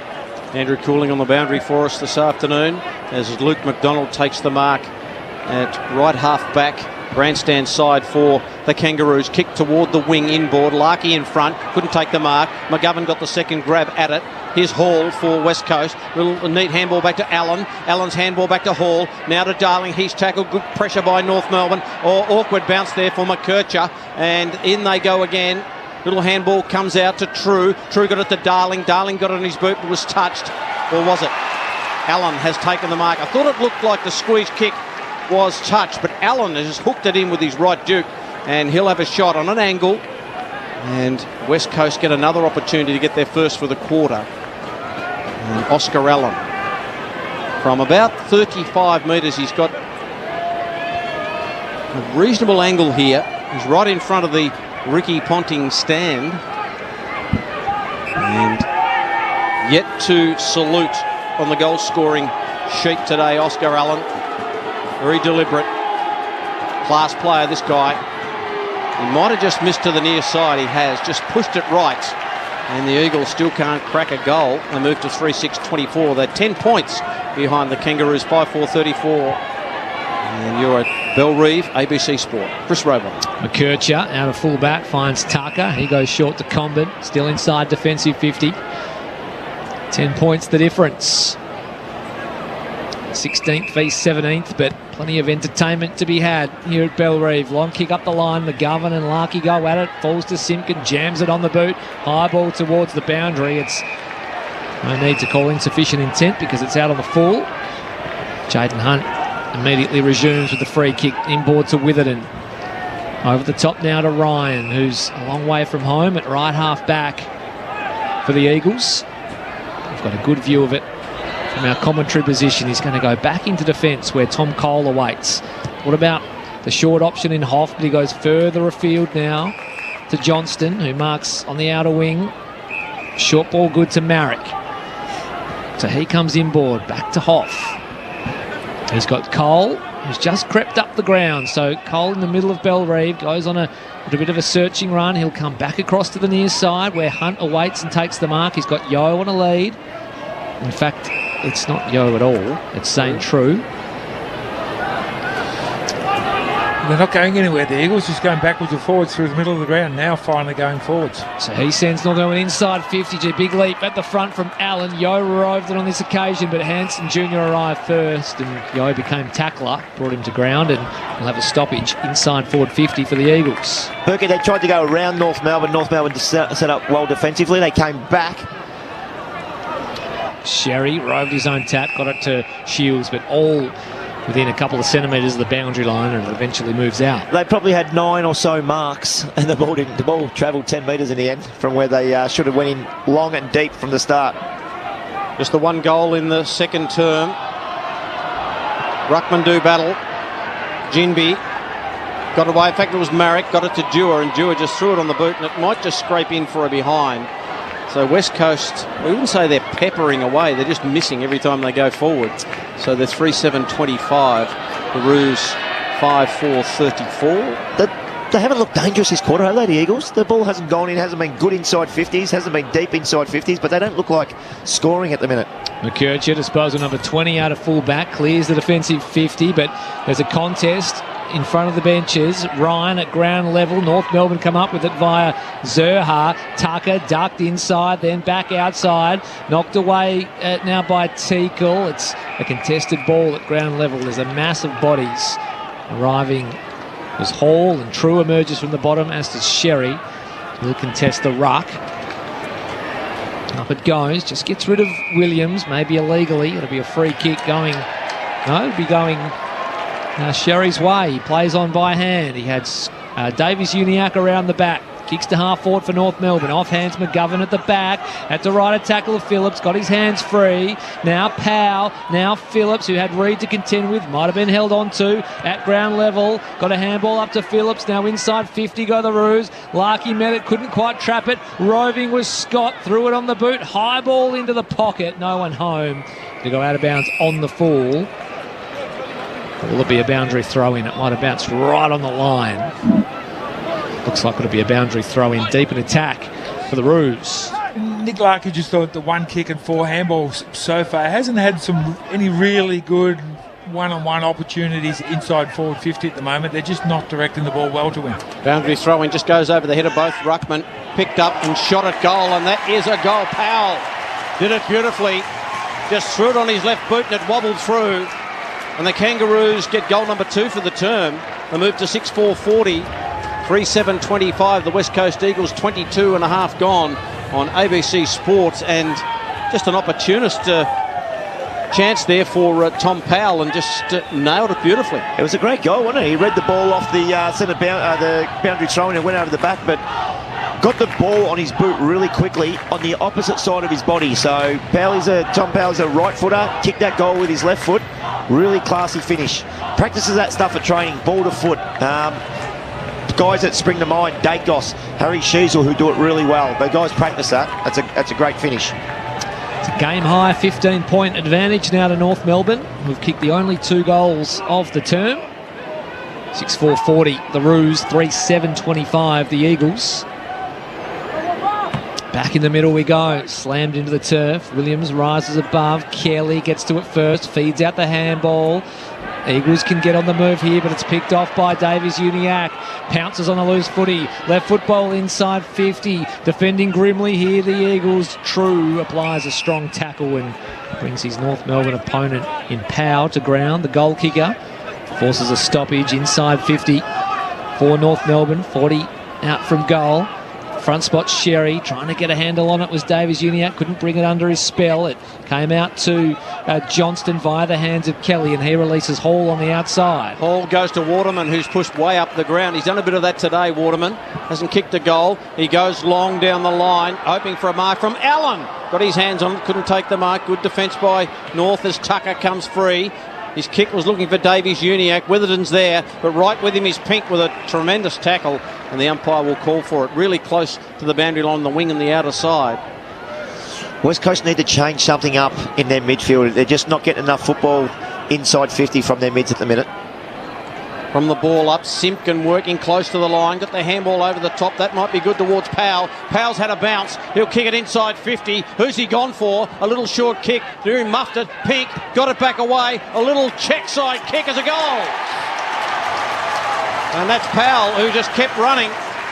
And he's kicked one on his left. And he's kicked one on his right. It doesn't worry the son of Matthew. He's done it well. 7-4-46.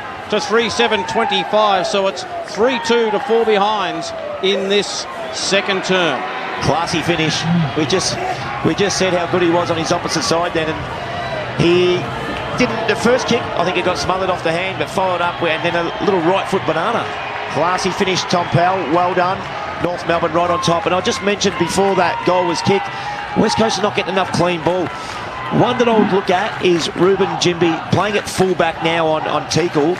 I would try to move him into the midfield. He's powerful, he's big, he runs and carries the football and he kicks it well. So maybe something at half-time that the West Coast Eagles need to look at. Andrew Calling. Harry Sheasel's just made his return to the ground. He disappeared down the rooms for 5 minutes, but he's back out at this centre bounce. Straight into the middle, and now North Melbourne can go. Davies, Uniacke, Simpkin, now forward, now McKercher off half-back. Looks one way then the other and says, I'll take a bounce.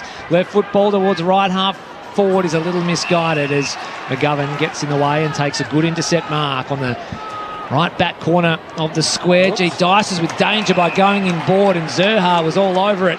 Picked the pass and took the intercept mark. Straight back to McGovern. Just bounced off his chest. They rebound here off half back though to the Eagles. Johnston thought about the handball, then stopped and propped, took a bounce, gave it to the ruckman in Williams, had to get rid of it quickly to Cole, which he did. Evaded a tackler, then sent West Coast inside 50, but getting across and into the hole was Comben, marking on his chest in defence for North Melbourne. Good hustle by North, really hustling. A little chip kick to Jackson Archer, who goes to the wing to find Sherry. Teakle's in a little bit of space further upfield, but he's not going to him. Goes in even shorter to Powell. That wasn't 10 or 15. A little handball to McKercher. He's a smooth mover. Pink's going to have to go here. Larky in the middle of that. Rode by Curtis. Wonderful stuff by Curtis. And he'll just tumble this through for a behind.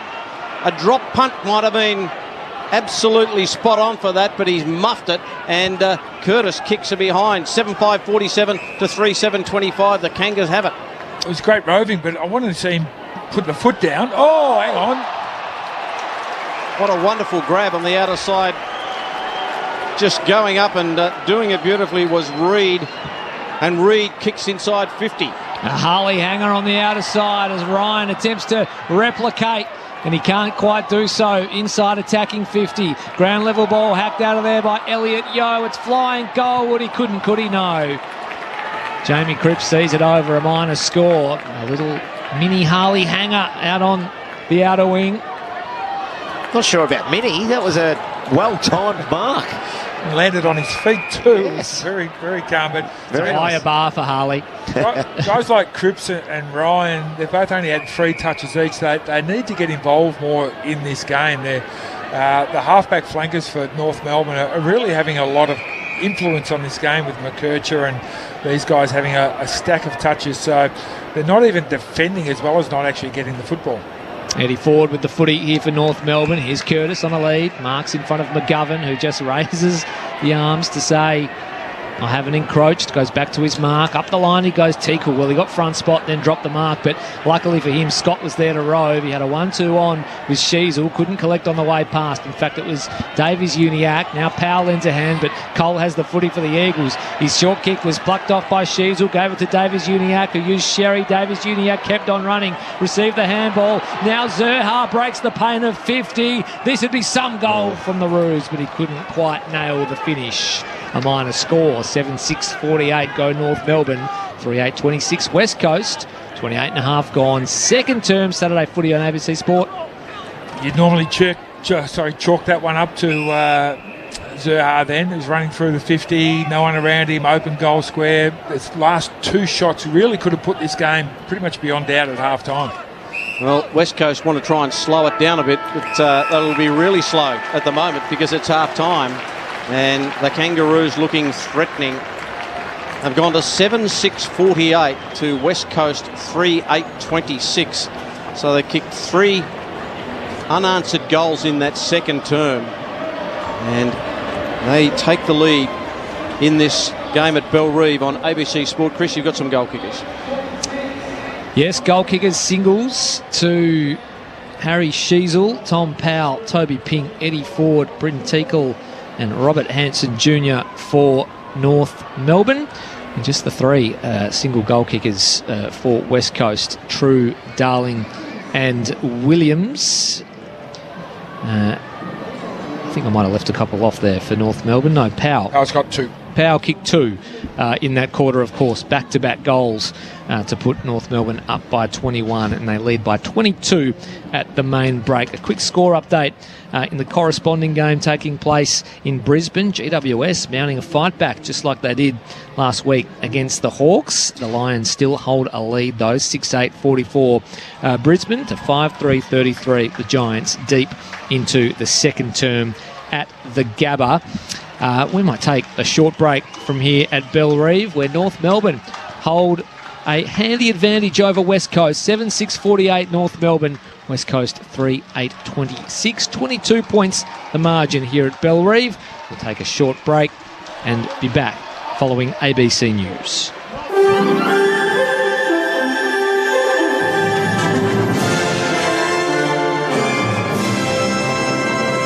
ABC News with Satyam Weinstein. Russia's defense ministry says reinforcements and heavy equipment are on the way to the Kursk region to hold off a Ukrainian offensive there. There's been heavy clashes as Ukraine continues to advance after launching the surprise attack on Tuesday. A state of emergency has been declared in Kursk, with the state media reporting about 3,000 people have been evacuated. Security expert Professor Michael Clark from King's College in London says Ukraine has committed some of its best units to the offensive and could be planning on holding the area for some time. The Ukrainians are putting in some of their bigger units with quite good equipment, and let's note they put in with them mine clearance vehicles, engineering vehicles, ground-based air defence, heavy mortars.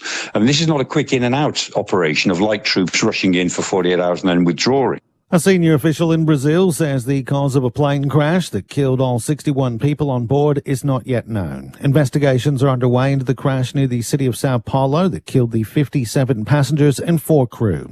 Video footage shows the twin-engine turboprop aircraft spiralling towards the ground before catching fire and exploding. Panamanian President Jose Raul Mulino says several regional leaders have confirmed they'll take part in a crisis summit on Venezuela. It comes as Venezuelan President Nicolas Maduro continues to claim victory in recent elections that the opposition maintains its candidate won by millions of votes. Mr. Mulino has also offered Mr. Maduro safe passage to a third country to allow for a political transition in Venezuela, but the Venezuelan president has dismissed the offer, saying whoever messes with Venezuela runs aground.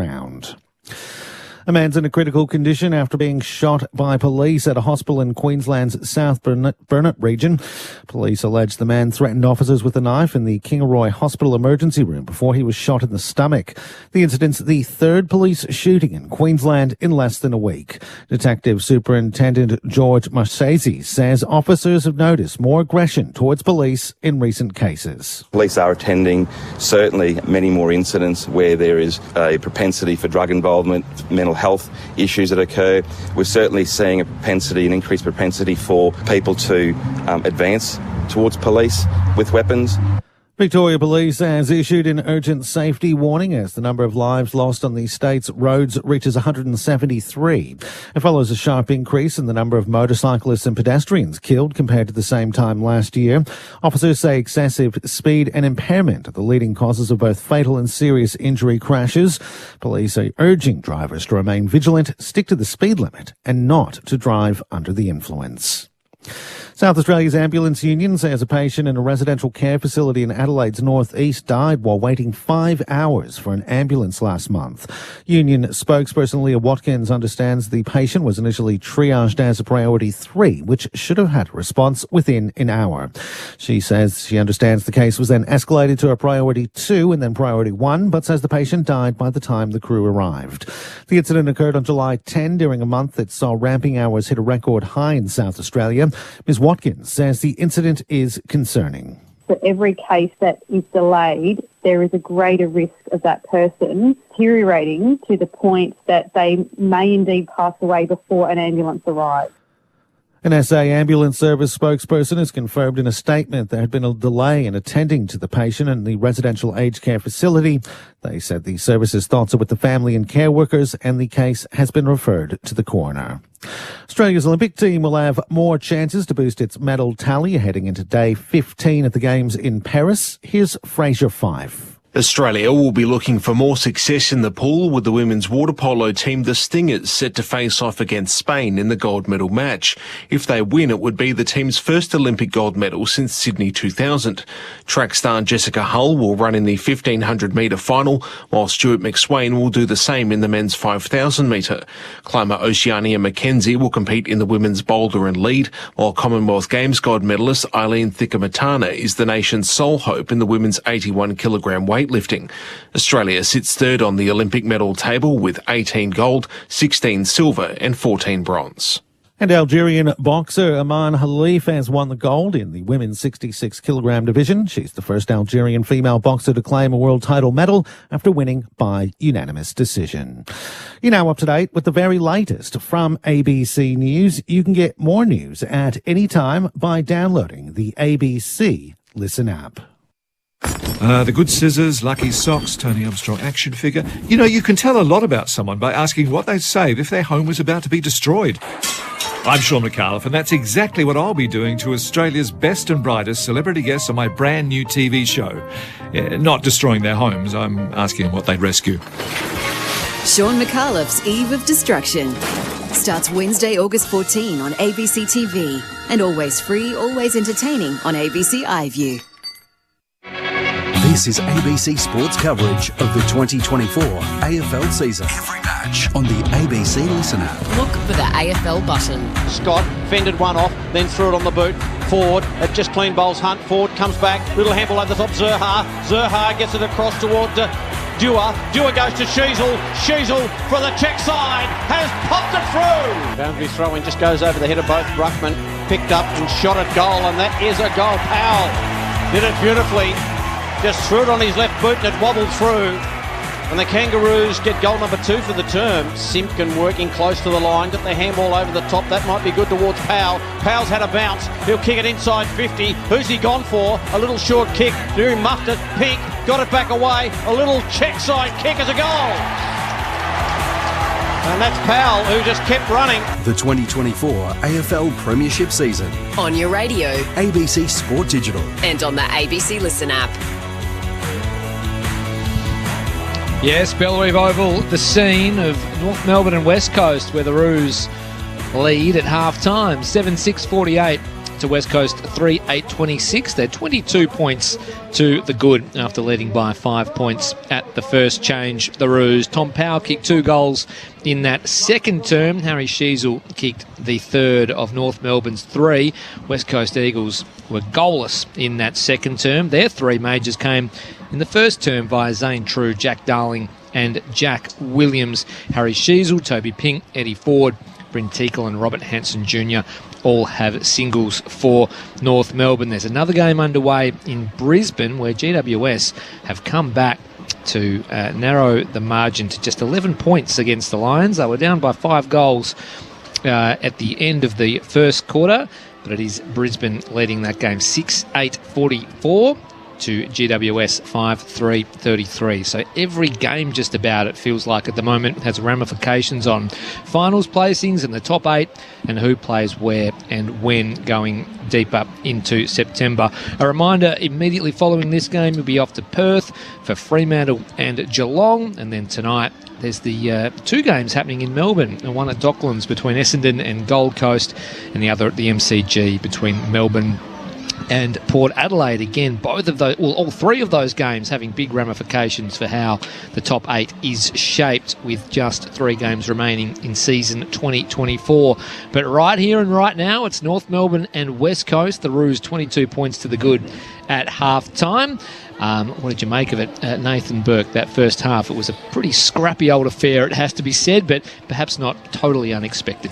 No, it wasn't the free-flowing type of football that you get from the top teams that are on top of their game, but entertaining to watch nonetheless. But in that second quarter, the Kangas really started to get on top, and they're plus 63 in possession, so they just controlled the ball a little bit more. And when a player got in trouble, they had somebody there in support to give the ball to, then another player, whereas the Eagles just aren't working together in numbers. If a player gets stuck, they've got to throw the ball on their boot, and North Melbourne's defence have been really, really good.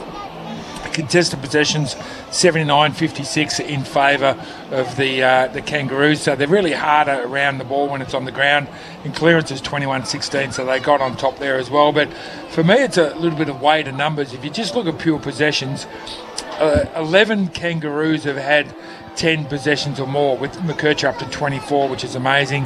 Sheasel up to 20. Only 5 players for the Eagles are in double figures.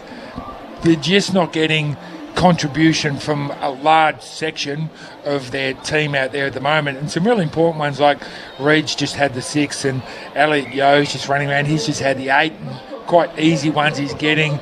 They're small forwards, Ryan and Cripps only 3 each, not doing a lot.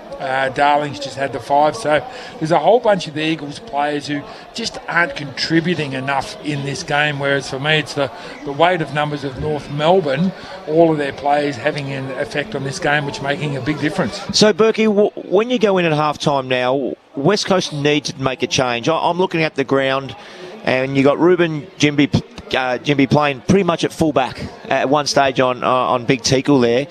Do you change things up and say, rightio, well, you're not getting it done. You've had 8. Reed, you're fighting everyone. You've had 6 touches.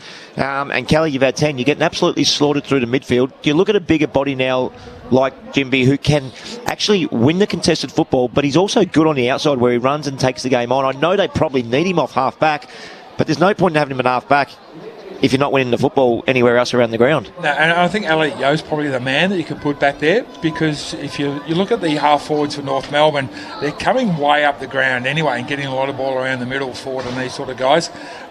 So they'll bring him up into the play, and then he can use his smarts around the play. At the moment, just as a pure midfielder, he's getting run off his legs, and he can't actually keep up. So maybe bring in those fresher legs of Jinby into that middle, put Yeo to a half-back flank, and see what that brings. Ryan's had 3 possessions, Liam Ryan. Yeah. So do you roll a dice and throw him into the middle? I mean, he's done it before, but the short periods, he probably doesn't have the tank there to go with those guys for a long period of time, but he may give you just that extra zip around that contest for a short period of time. The interesting thing with Yeo as well, and we mentioned it off the top in the corresponding fixture back in round 13 against the Roos, he only had the 23 touches, not big numbers, but he did have 13 tackles as well, and he's only registered 1 today, so he's not sort of laying a glove on his opposition midfielders in, Sheasel and Powell and Simpkin and these guys. Colby McKercher, who we spoke about just off air a little while ago, he inflates his stats a little bit with the kick-ins, but they're also really valuable. Those little chain of handballs he gets running off half-back.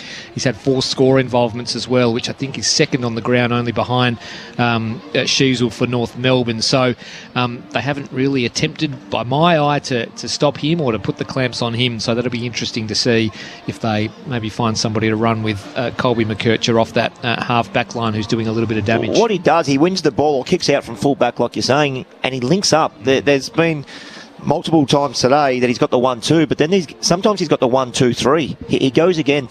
The North Melbourne are clearly going out of their way to give him the football, and that's fine because he's a beautiful ball user and he breaks a line. So he becomes a 60-metre player if he does it once. If he gets a 1-2, he becomes an 80-metre player. If he does it 3 times, he's taken the ball 100 metres. I'd love to see what his metres gained are to half-time because he kicks the ball beautifully. So that's another area that West Coast need to look at.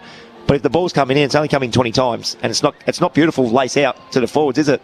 I was looking forward to coming and watching Waterman play today. He's done a couple of really good things, and he does work hard, but he hasn't had a look because of the stuff that's happening up the ground. They're not getting no clearances, no clean clearances. Does he make the call to end up on the wing, or does Jared Schofield say, well, all right, just push out of the way and we'll try something different? Because we saw him stay at home for a little while, and then he was trying to fight for the ball at half back and then on the wing, and he was providing something, and then the next bounce he was back back at full forward. So is that a player-driven thing, do you think, or is that frustration, or is that a Schofield just let's clear the decks and see if we can do it without you for a second? There's certainly players that have got licences, and I think if the ball's not coming down, those type of players, especially Waterman, who works so hard, can come up to half-back, up into the wing, as long as he's getting back to even up the numbers. The last thing you want to do is come kick chasing up on the wing. You win the football, you kick it back to an Aiden Core, his direct opponent. So as long as you're there, providing an option, and then getting used or evening up the numbers back in the forward 50. So a 22-point advantage to North Melbourne at the main break, looking for back-to-back wins after defeating Richmond by 13 points under the lid at Docklands last week. West Coast, of course, coming off that win against Gold Coast as well. And just looking at those stats a little bit deeper, so 11 handball receives to McKercher and Sheasel apiece. Yeah. So they are literally just trying to get the ball to them by hand. You can see it. As soon as a tall marks the football, and they can all kick the football, but as soon as Sheasel's there, they give the ball to him. And certainly I've noticed it today off half-back more than I have before with Colby McKercher, who runs and carries the ball like we've just discussed. But they stay involved in the contest. It might be a stoppage on the wing. The ball will spread 5 metres, in 10 metres in either direction. Those sorts of players, they just hunt the ball and track the ball. Whereas a lot of players give up very quickly and say, I can't affect that passage of play, I'll watch.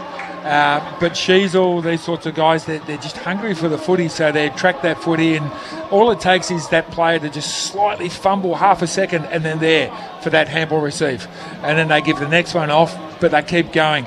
Nick Dacos does the same. He stays involved in the game better than anyone, or as good as anyone who's playing the game at the moment. He'll be involved on the wing, and then he'll be having a shot from the forward pocket because he tracks the ball, stays involved in it. And the guys who have 11 handball receives, that's what they're good at.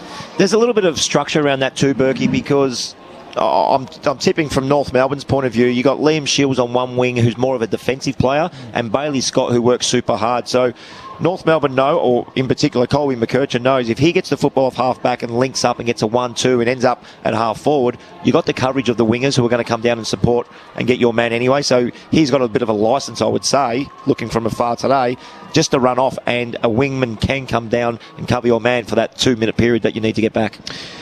So not too far away from getting back underway. 2.5 minutes until the restart here at Bellerive. Not the only game, of course, in play. Brisbane and GWS doing battle up at the Gabba. Brisbane lead by 11 points at half-time. Boomer, have you been doing your ladder predictor and all your sums and calculations to see who might be there in September? Because I've got to say, I still have no idea who's going to be playing in that first week of finals. I do a ladder predictor on a Sunday night when the rounds finish, and for some reason I do it Tuesday and Thursday as well. There's been no games. It's not changing. Nothing changes. I did it when I was a player, and I still continue to do it today, but I love looking at it and trying to predict who I think is going to win and where's people going to finish. So it's it's a tricky one this year, isn't it? It's very even.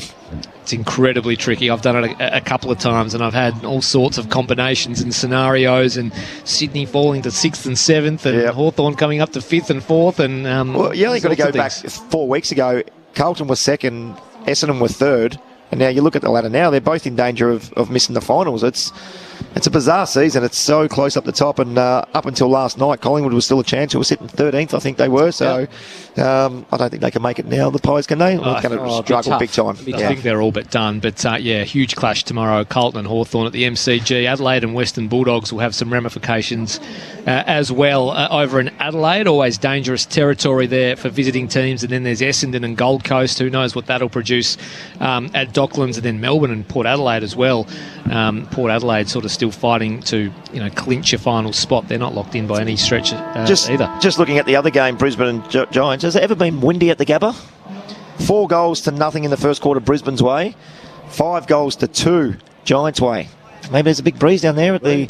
I'm just trying to think which end it is when they come in and bowl. What do they say? Well, we saw the... Vulture Street, that's the one. We saw the Giants turn it on in the last quarter against the Hawks. They come back from 28 points down to defeat Hawthorn in Canberra last week. But Canberra's a long way from the Gabba, Boomer, as the teams here in Hobart, North Melbourne and West Coast break from their huddles and make their way out to their positions. I tell you what too, Boomer, if you haven't been to Bellerive Oval before, the commentary box is right amongst the punters on the half-forward flank, as Boomer literally just signs a couple of autographs as we speak from punters just reaching in through the window. It's fantastic to see. It's sort of regional vibes here in Hobart. The most popular expert we've had in the Hobart box for some time. No offence, Berkey. I'm sure you've signed a few in your time, but Boomer's Berkey's in disguise. He's got the Chicago Bulls hat on, the hoodie on, so he's in complete disguise. It is a little bit different in the MCG, isn't it? You're elevated. No one can even see you at the MCG. Down amongst the masses now. Perhaps. Yeah, shaking hands with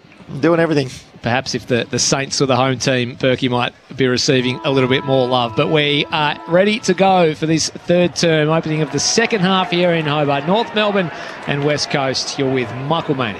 7-6 plays 3-8 in favour of the Kangaroos. A good second term for them. Out of the centre, taken by Powell, who kicked a couple of goals in that term. He's kicked another check side kick. Larky takes the mark, falling back. Just poked his backside into McGovern, and when you outmark Jeremy McGovern, it's been a ripper, and Larky gets an opportunity for an early one for the Kangaroos. Well, the good news for the Kangas is that they kicked 7-6 in that first half, and Larky didn't hit the scoreboard, just had the one kick and the 4 handballs, and he was sort of getting a little bit shirty with some of the players who were kicking the ball quite poorly to him, so hopefully they can straighten that up for him in the second half. The lights are on in the second half, and the lights come on for Nick Larky. They have. He gets his first. He averages about 4 or 5 here at this ground, Nick Larky. And he gets an early one for the Kangaroos at the 1 minute mark. The Roos move to 8-6-54. West Coast 3-8-26. What's the centre bounce clearances there, Berkey, if you've got them in front of you? They're, for the half, I know North Melbourne was certainly well ahead, and that's just another centre bounce clearance to Tom Powell, I think it was. Wasn't a fantastic kick, but Larky just had a one-on-one with McGovern. Yeah, 7-3 in favour of the Kangaroos centre bounce clearances. So it's a little bit of a worry, and you look good now, and I did just notice Kelly coming back out of the race as well, which was a bit strange, so he might have, I'm not sure what's happened there, but they need him on the ground and try to even these centre bounce clearances out, get the ball going their way, and let the defence come up and press the ground. Call of nature, perhaps, for Tim Kelly. Late emergence from the race for him. Back in the middle we go. North Melbourne have kicked the last 4 goals of this game. West Coast haven't kicked the goal since the 22-minute mark of the first term, so they're in desperate need of a major. We'll have a restart here after a miscued bounce from the central umpire. Up it goes, he throws it up. Williams rose early, but Sherry won it down. Reid came flying through, took possession, but he was immediately tackled. Came out to Simpkin, who sends North Melbourne inside 50 again. Out in front of Curtis, who received it on the bounce. Somehow got a handball out to Larky. Steps towards the boundary. Wanted Sheasel closer to goal. The short pass was cut off, but there's a free kick here. It's played downfield from McGovern, pushing Larky as he was kicking the ball. So it looks like Sheasel might be the recipient. Bit stiff. Tied up against the boundary line, 25 metres out from goal. He can add a second to his tally and stretch this margin to 34 points if he kicks truly. Harry Sheasel. This will test his unblemished record, Chris. Steps around, goes the right foot, checks side. It's across the face, and there it is, Michael Maney. I know you've been keeping track of that all season, and that is his first blemish. A minor score for North Melbourne. They lead by 29. 7-55 to 3-8-26. He looked like he was a little bit undecided in that kick. He walked in to start a check side, then stopped. I thought he was going to stop and do a left foot snap. So back we go to half back. Lovely mark taken by Elliot Yeo. Just a one-hander, just got it under the right wing. 8-7-55 to 3-8-26 in favour of North Melbourne. Yeo goes to the wing. Archer. Well, he's getting better and better with every minute that he spends on an AFL ground as Jackson Archer backed himself, took the mark.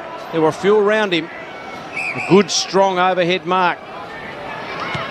He kicks it high toward half forward. Curtis from the side couldn't take the mark. Ball just trickles toward the line, and Bailey Williams is happy to see it out of bounds. 8-7-55 to 3-8-26. Almost 4 minutes gone, third term. The Kangas in control. Well, my request didn't reach the West Coast Eagles coach because Jimby's still sitting at full back. Yeah, Elliot Yeo's still in the midfield. From the boundary throw-in, thump back toward the boundary. Simpkin tracks it. It'll elude him. So another ball in. We're only 1 foot in with the intent rule, aren't we? Because you can still punch it out and all that sort of thing. It's 1 foot in, 1 foot out of it. They'll definitely get to a stage where it's if you touch it last, it's opposition ball. Sherry takes it out of the ruck, gets boots the ball and puts North Melbourne inside 50, but only just. Curtis on the bounce tried to just paddle it over his head. He did so to good effect to Robert Hanson Jr., who somehow got it to Davies Uniacke, tried to keep it alive, but he's worked over the line. Another boundary throw-in, but they gain about 30 metres here, the Roos. They're inside attacking 50, 25 metres around from the right-hand behind post. The ball gets slung in. Sherry at the front. Reads it best. Takes it off the pack. Thumps it outside defensive 50, but to no avail. Comben gets in front of his opponent in Allen. Takes a good defensive mark in front of centre wing near side. He just handballs it to McKercher, who was lurking behind him. McKercher goes inside 50, up they fly. No one can take the mark. Larkey and McGovern is toward the line. McGovern got a little handball away, but it was chopped off by Scott. Scott got it away to Bergman. His kick was smothered. Ball close to the line. No one can really get the footy. And now Duggan, I think, with the right boot. Darling just nudged his opponent in McDonald under the ball and takes it in front of the big scoreboard and goes in short. And now Duggan. He'll go in short. It's okay to Reid. He's on the wing on the outer side. This is where you want Harley Reid to win the football too, not in the back pocket where he's just kicking it as high and long as he can. Got to get him kicking the ball inside 50. He almost gets it inside 50. Beautifully done by Allen. Too far for Marich, but here's an opportunity. Spinning around. Johnston thought about the kick, got away, and then got nailed. He had a couple of chances, Johnston, to get the kick away, but Hanson Jr. got him and then got it away to McKercher. Plays on to McKercher, who takes a bounce, just took on Oscar Allen, now takes 2 and 3 bounces outside defensive 50. They link up on the outer side to the Roos. Got it to Bailey Scott, who just got his boot to ball and sends him up the line. Jimby got in the road, goes in after it, fed out a handball to True, bowled in his hands but kept it under his control. And now it's Hunt on the outside. West Coast to right half forward in the Waterman direction. Comben, he's putting together a good game. Won the footy, maybe threw it out. Umpire said no. Bergman and now Sheasel cuts inboard to McKercher, who's had a stack of it this afternoon. Inboard again to Powell, who marks on the back edge of the centre square, and they just slow it down a touch to the Roos. So Powell, who has 2 majors to his name for the afternoon, flares it wide to Core. He's at right half back for North Melbourne. Short ball to Archer. He plays on, takes on Cripps and sends North Melbourne up the line. Pack forms, Sherry at the front, reaches high and reels it in. So he's just in front of centre wing on the near side. Sheasel around the back for the handball receive. Inside 50 go North Melbourne. At the front was Larkey, couldn't quite take it in. Here's Jimby in the congestion, kick smothered. Reid emerges with it. Oh, it took a bounce and left it behind. They'll come up with it though, the Eagles. Some fortune for Yo, who kicks beyond defensive 50. Pack forms, Darling battling hard. He'll see Tucker over the line. A boundary throw-in as Tim Kelly prepares to make his way onto the ground. Jackson Archer just kicked that foot in. Either got a kick in the ankle or his foot stepped on and just quickly put his hand up and ran over to the bench and got himself off. If it was a soccer play, he'd be still doing somersaults. I think it was as he was kicking too, yeah, which was the awkward part. Phillips goes in hard with a tackle and it will be a ball up. And Drewy, just a quick one on Archer. Yeah, he's currently getting a left calf looked at, came off, pointed straight to that, and the 2 physios working on it at the moment. Thanks for that. Ball up. In they go. Davies Uniacke just extracted his way, got the handball away to Sherry. He slipped over, and now the umpire's blown the whistle, and it's a free kick.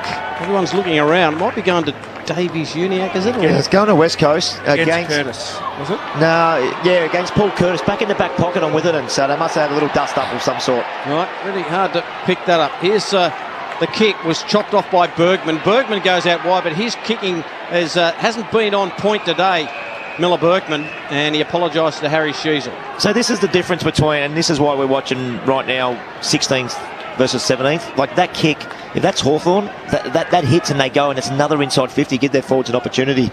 Today we've seen so many hands and foot miss that should just be hitting. Sherry won it down. It's locked in. Phillips over it. Duggan applies the tackle. Lee in Glenorchy says last 6 goals go Roos. Yeah, they have put together 6 in a row, have North Melbourne. And this is a free kick. This will be against Bailey Williams. He was just right in the back of Tristan Sherry in the ruck contest. So he'll take a free kick for North Melbourne. He wants a handball around the back to Sherry, who's looked awkward kicking this afternoon, but Dewar is onto the Colby McKercher handball receive, and it'll be Sherry to send North Melbourne inside 50 to a dangerous spot. McGovern got a fist to it, fell down to Harvey Johnson, who just slapped it on the boot, high up and under, outside 50. Here's Kelly emerging with the footy. He releases the fast-running and fleet-footed Dewar. He's got a target inside 50. It's Allen tracking back towards goal. Just had to put it in front of him. Core did really, really well to break it up. Didn't get a kind bounce. Core come up with the footy, and now McKercher in defence for North Melbourne as the cavalry arrive. McDonald took the mark, and Cripps just encroached way over the mark. He thought it was an 8-metre kick, but the mark had been called, the whistle had been blown, and Cripps gives away a very rudimentary 50-metre penalty. Dewar could have kept going there a moment ago, but decided to kick. Here's McDonald, kicks it inside 50. Sheasel couldn't take the mark, it just bounced. Larkey knocked it on. Curtis is there. Oh, here's a chance for Hanson Jr., and he kicks it. Sheasel. Was it Sheasel? It was. Harry Sheasel gets the goal for North Melbourne. And they pour away. A chance for West Coast at one end. And then North get it really quickly, and they move to 9-7-61, 3-8-26 West Coast. Troubling times for the men from the West. Well, I'm not sure who the West Coast player who kicked it in. I can't remember, but it just wasn't to advantage. It just needed to give it a little bit of air. Yeah, Dewar.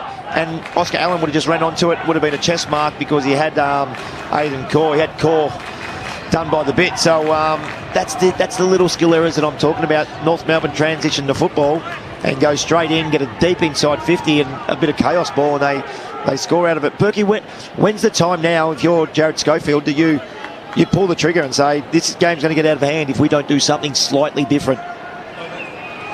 Sorry, mate. The Kangas are dominating at the moment, 36-21 possessions, inside 50, 7-2, so now's the time. 7 on the trot for North Melbourne as Reid just shrugs a high tackle, couldn't find a teammate with a hand pass, and now Sherry just hacks it out of the congestion. Gains about 30 metres for North Melbourne. Larkey netted on the bounce. Jinby still in defence, wraps him up. We'll have a ball up right on the 50-metre line.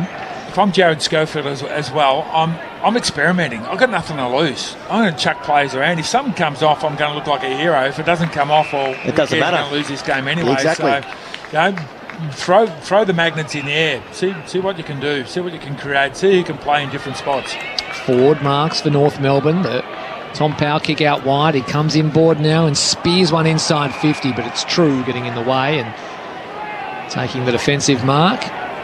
He goes out wide to Witherden, who breaks defensive 50 and has a look up the line. He's got a contest he likes in Allen. Core defended him well, but offhands it was Clay Hall receiving from Waterman. Puts it out in front of Dewar. Had to ride the McDonald tackle. Got a handball out. Now it's Kelly. He'll send West Coast inside 50 where Waterman has a paddock of space. He marks uncontested. 45 out from goal. Slight angle to shoot for their first goal since the 22-minute mark of the first term.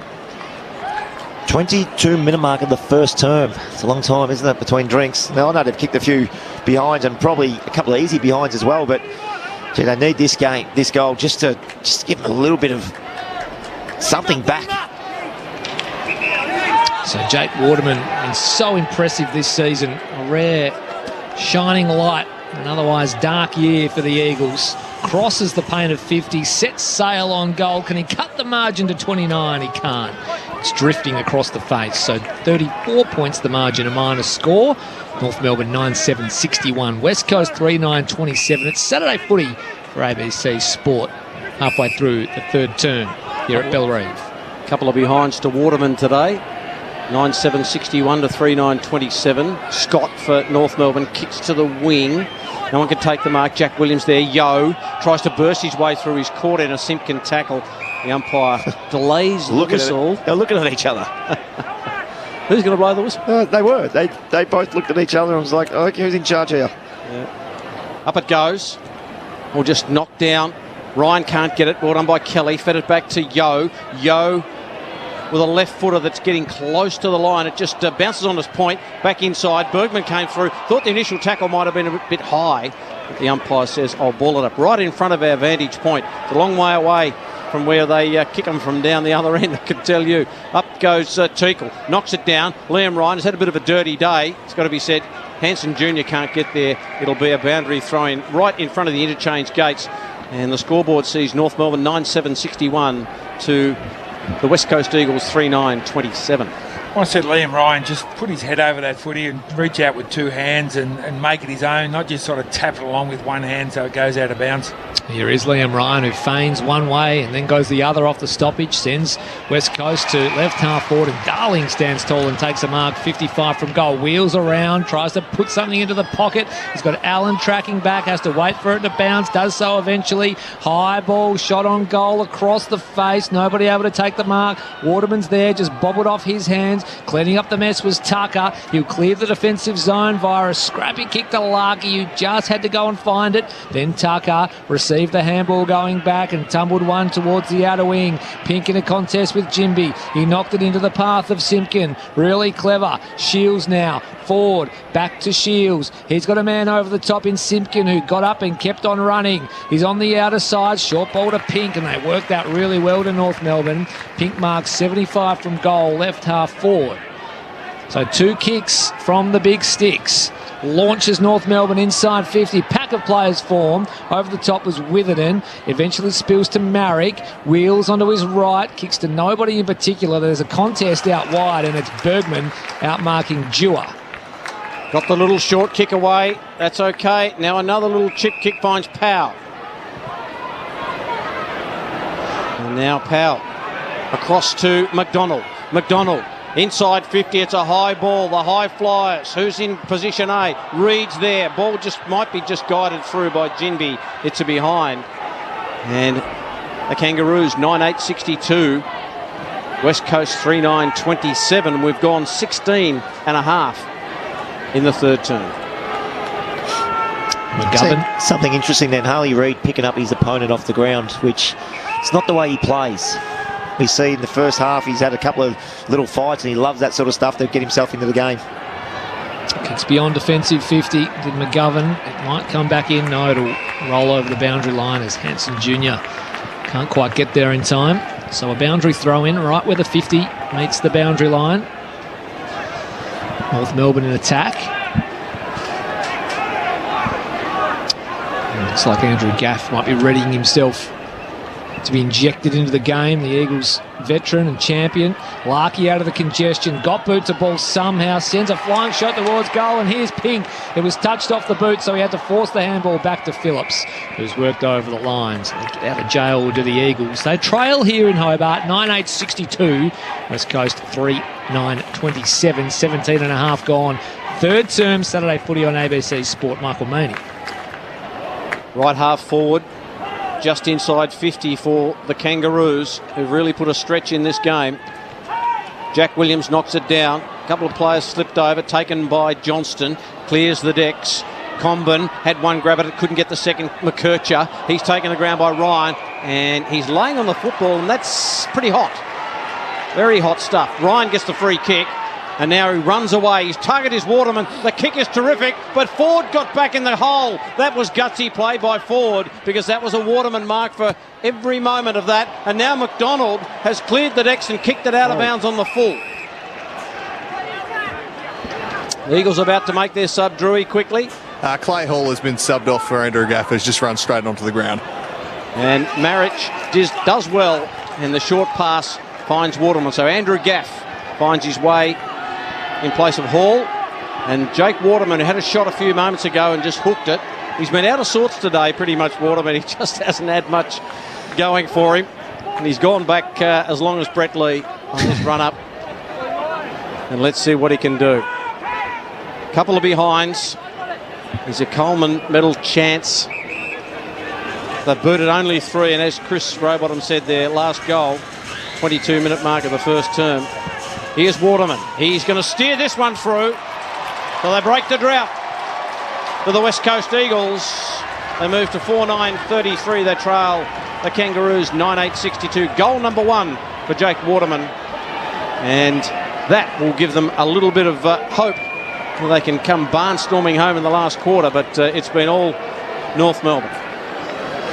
It's interesting. Harley Reid just ran off the ground then. Just a bit of a chorus of sort of boos from... Yep. I'm pretty sure he didn't really have a say in North Melbourne winning the game last year to not end up last on the ladder. Nothing wrong to poor kid, has he? No, didn't really have much say in him going to... Not like he chose West Coast over North Melbourne, so we're a funny mob, us football supporters, but hopefully just a steadier there for the Eagles. And as we know, 5 goals in modern day football, it's not a lot. Back in the middle we go now, as we saw last night at the SCG, of course. All wrapped up in the middle. Can Williams get something moving here for the Eagles? He can with a tumbler inside 50. It's a wide ball, bounces on its peak. McDonald goes in after it. Couldn't quite get rid of his man. Ryan went without it. Over the boundary it goes. Another ball in. The problem with the 5-goal lead, though, Berkey, West Coast don't look like having any inside 50s that are really potent at the minute. We talk about the forwards not really getting a look. It's because they're a byproduct of what happens up the field, and the inside 50s have just been long hack kicks like we've seen that Williams one just then. From the ball in, McKercher read it best off the tap to scramble the ball inside the middle of the ground. Larky met it first, but he was immediately claimed by McGovern. We'll have another ball up just back of a wing for North Melbourne. Down it comes. Flashing through is the sub in Gaff. He's wrapped up by Scott. Another ball up. So 29 points to the good. North Melbourne searching for their 4th win of season 2024. Now Duggan applies a tackle, this time on Sheasel, not going anywhere. 21 minutes gone. 3rd term here in Hobart. Another stoppage. Knocked down by Williams. Kelly arrives there first. Handball over the top. Wanted Gaff, but will get Cole, who just had to paddle it to himself and then release a player through the middle of the ground. Here they go, the Eagles. Duggan on the end of it. Breaks the paint of 50. Sends a ball goalward. Gee, over the top was Tucker. Roving it beautifully was Allen, and kicking around the body. Eagles string together 2 in a row. So beautifully worked by the big man in Oscar Allen, who pounced on a loose footy, kicked around the body and snavelled the Eagles' 5th. 9-8-62 North Melbourne. West Coast 5-9-39. They're not done with yet. 21.5 gone 3rd term. Saturday footy on ABC Sport. Margin back to 23 points, Boomer Harvey. Well, they just won the ball at the stoppage there, and they came back through the middle with 1, 2, 3 handballs linked. And for the first time that I can remember, the player had his shoulders out facing the goal. I'm not sure if he had a shot then, Duggan, I think it was. I'm not sure if he had a shot or not, but when the ball goes in deep, something happens. It was a 2v2. Charlie Comben flies for the mark, hits the ground. Allen stays on his feet and snaps a really nice goal. So they need more inside 50s like that, where the player is running at goal, shoulders out, with no pressure on him. 23 points the margin. Can the Eagles win the quarter? Sherry gets the handball away, now taken by Kelly. So inside 50 they go. Comben getting back, takes the mark. Oh, that is courage. He can't take the mark. Allen gets it to Cripps. Cripps turns around the body. They get another. The Eagles get 3 in a row, and Charlie Comben is not rewarded for one of the gutsiest attempts to take a mark in front of the pack you'll ever see. Cripps kicks the goal, and it's back to 17 points, the margin, and it hasn't been this close since halfway through the 3rd quarter. So the Eagles 6-9-45, the Kangas 9-8-62, and that's quick entry inside 50. That's what it'll do. You'd almost pay that mark to Comben for effort. That was sensational. He had Waterman and his players streaming out from the goal square. Comben just eyes on the football, went back with it. I'd almost pay it. It was his own player who knocked the ball out of his hands, but umpire didn't, and well done to the West Coast Eagles. Quick centre clearances out of the middle, and again, that was one of those ones where they actually directed the ball inside 50 rather than just bombed it in, and got the result. 3 goals, game on. Game on well and truly here at Bellerive. Back to 17 points. Back-to-back goals to the Eagles. Here's Gaff to Williams. Can they go for it again? They can. High ball towards the paint of 50 for West Coast. Oh, getting back Shields on this occasion. Bravery shown by the former Hawk. And, gee, that was courage personified from Comben a short time ago. He went back in full flight with no regard for his own safety. He deserved to break up the play and stop the goal, but alas, it wasn't to be for him. But North Melbourne, they rebound out of defence via Luke McDonald. Here's a big mark taken by Teakle. So he marks on centre wing, near side. Just like to catch their breath a little bit here, the Roos. That's exactly what they've got to do. They've got to take the sting out. They've kicked 3 goals in 3 minutes, the Eagles. Take the sting out of the game. Just make them kick over the mound the mark. He sends a ball to right half forward where Zerha got really, really high. Couldn't quite drag it down. He's claimed by Cole. We'll have a ball up at right half forward, right on the 50 for North Melbourne. They've just been punched in the gob here by West Coast in the last couple of minutes.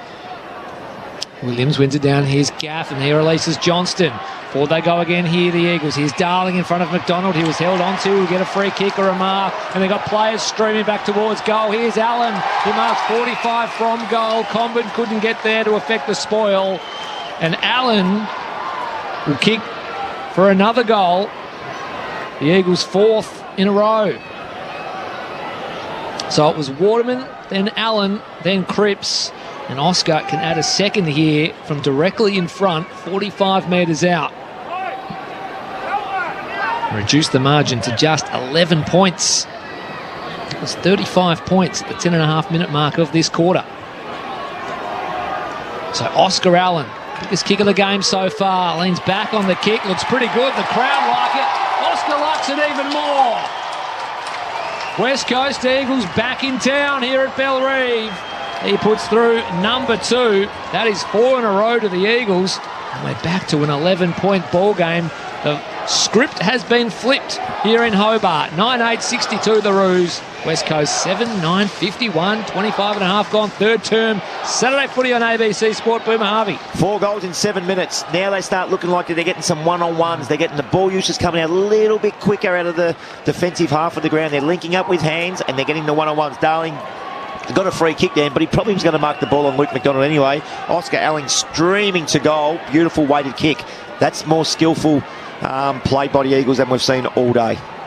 4-1 to 2-1 in this term. They got goals at the 19, 21, 23 and 25-minute mark. The Eagles, all of a sudden, it's back to 11 points. 9-8-62 to 7-9-51. Back in the centre, Sherry and Bailey Williams. Reid just ran past it, and the umpire will pick out a free kick. It will go to Davies Uniacke in the centre. Someone had a piece of his jumper.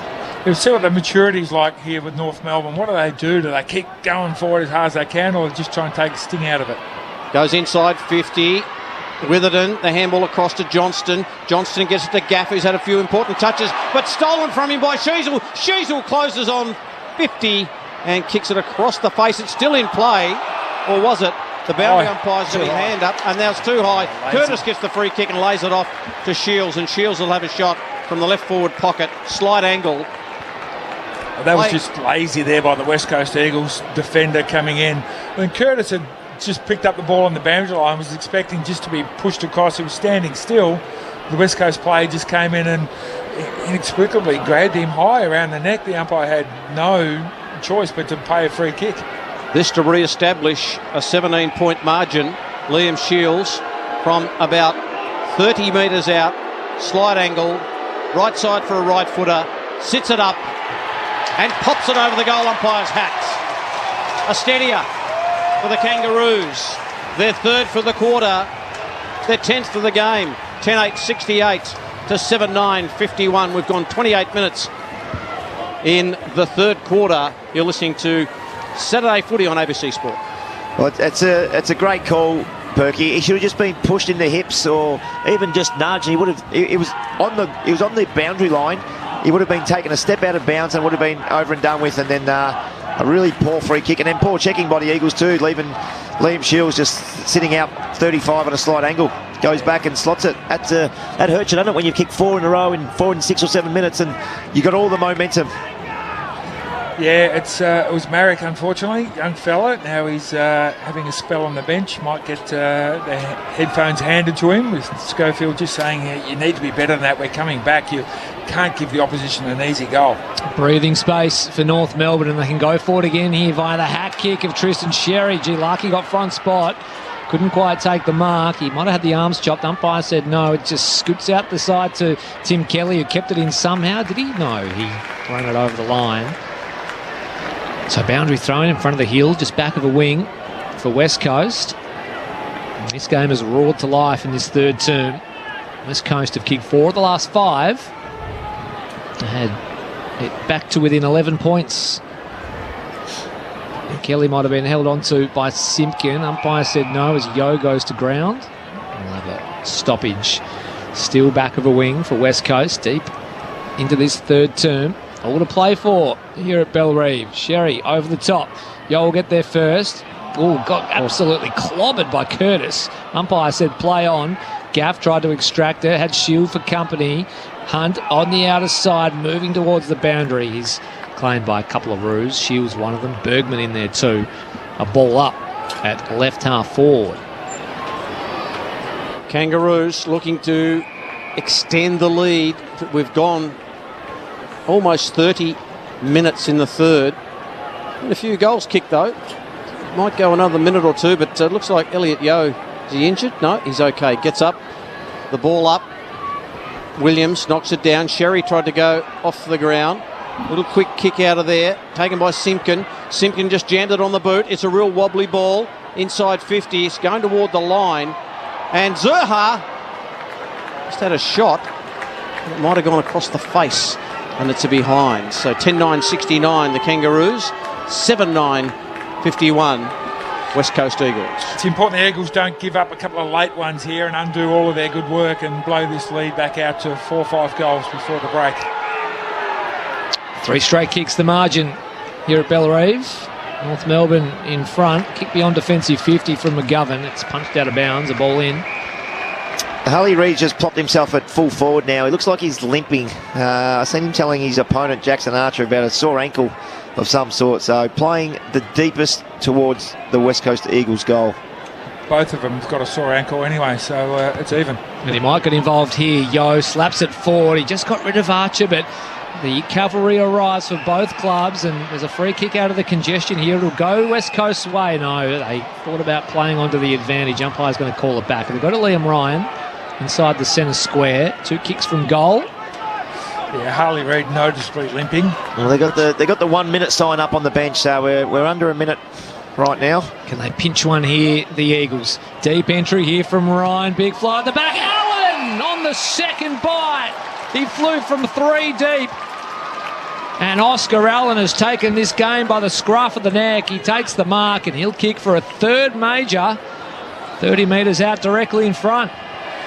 Yeah, it's a good 10 minutes, isn't it? Yeah, wasn't having a big game before this. Just wasn't really sided. Missed an easy snap from the pocket. Just blew his chance at an early goal, but certainly came to life in this third quarter. So to reel the margin back into 2 kicks. Oscar Allen gunning for a third major on the afternoon. A big pack mark. Deliberate approach. 30 metres out. Directly in front. Leans back. Pumps the biceps. And says, come with me, boys. Let's see if we can bring this one home in Hobart. 10-9-69 North Melbourne. 8-9-57 West Coast. Oscar Allen has 3. And this ball game is well and truly alive. It's North Melbourne by 12 points deep into the third term. Saturday footy on ABC Sport. Nathan Burke. Yeah, well done by the Eagles. They worked really hard to get themselves back into the game, and sometimes when the other team get a goal back, it can be a bit flattening. But they've bounced back again, made up for that bad mistake that gave the Kangaroos a goal, and kept themselves certainly within striking distance, only 2 goals down now with in the shadows of 3/4 time. 5th goal of the quarter for the Eagles. They've sprung from nowhere. I did mention a little bit tongue-in-cheek that maybe they could come back. They didn't look anything like it, but they have. Back in the centre. Umpire says, I'll do that again. Only seconds to go, you would think, in this third quarter. 12 points the difference. What a great last quarter we've got set up here at Bellerive on the restart. No one can get out of there, and the umpire calls for it again. 10-9-69 to 8-9-57. Sherry knocks it forward, taken by Hanson Jr. He's got it again, tried to dish it off and then got his own handball back. He kicks toward the pocket. Witherden's there. It might just trickle through for him behind. 13 points the margin now to the Kangaroos. 10-10-70 to 8-9-57 West Coast. Govan from fullback scans the field. This match is roared to life in this third term. Pretty dreary old affair, but the Eagles have made a good fist of it as Andrew Gaff marks on his chest to signal the end of that very entertaining third term. A term that saw 5 goals to 3 in favour of West Coast. And it was the Oscar Allen show as he reeled his team back into the contest. And he kicked 3. And at three-quarter time, it's North Melbourne by just 13 points. 10-10-70 the Roos. West Coast 8-9-57. The goal kickers for North Melbourne, Powell and Sheasel have 2 apiece. Singles to Larkey, Pink, Ford, Teakle and Hanson Jr. While for West Coast, as I mentioned, Oscar Allen has 3. Waterman, Cripps, True, Darling and Jack Williams all with singles. We'll turn for home very, very shortly, but first we'll take a short break. We'll return after that, where North Melbourne lead by 13 points going into the 4th and final term here in Hobart. Time to steady and pull the trigger! Have you heard the latest AFL podcast from the ABC? Join myself, Catherine Murphy, and AFL legend Paul Roos as we discuss all the big storylines.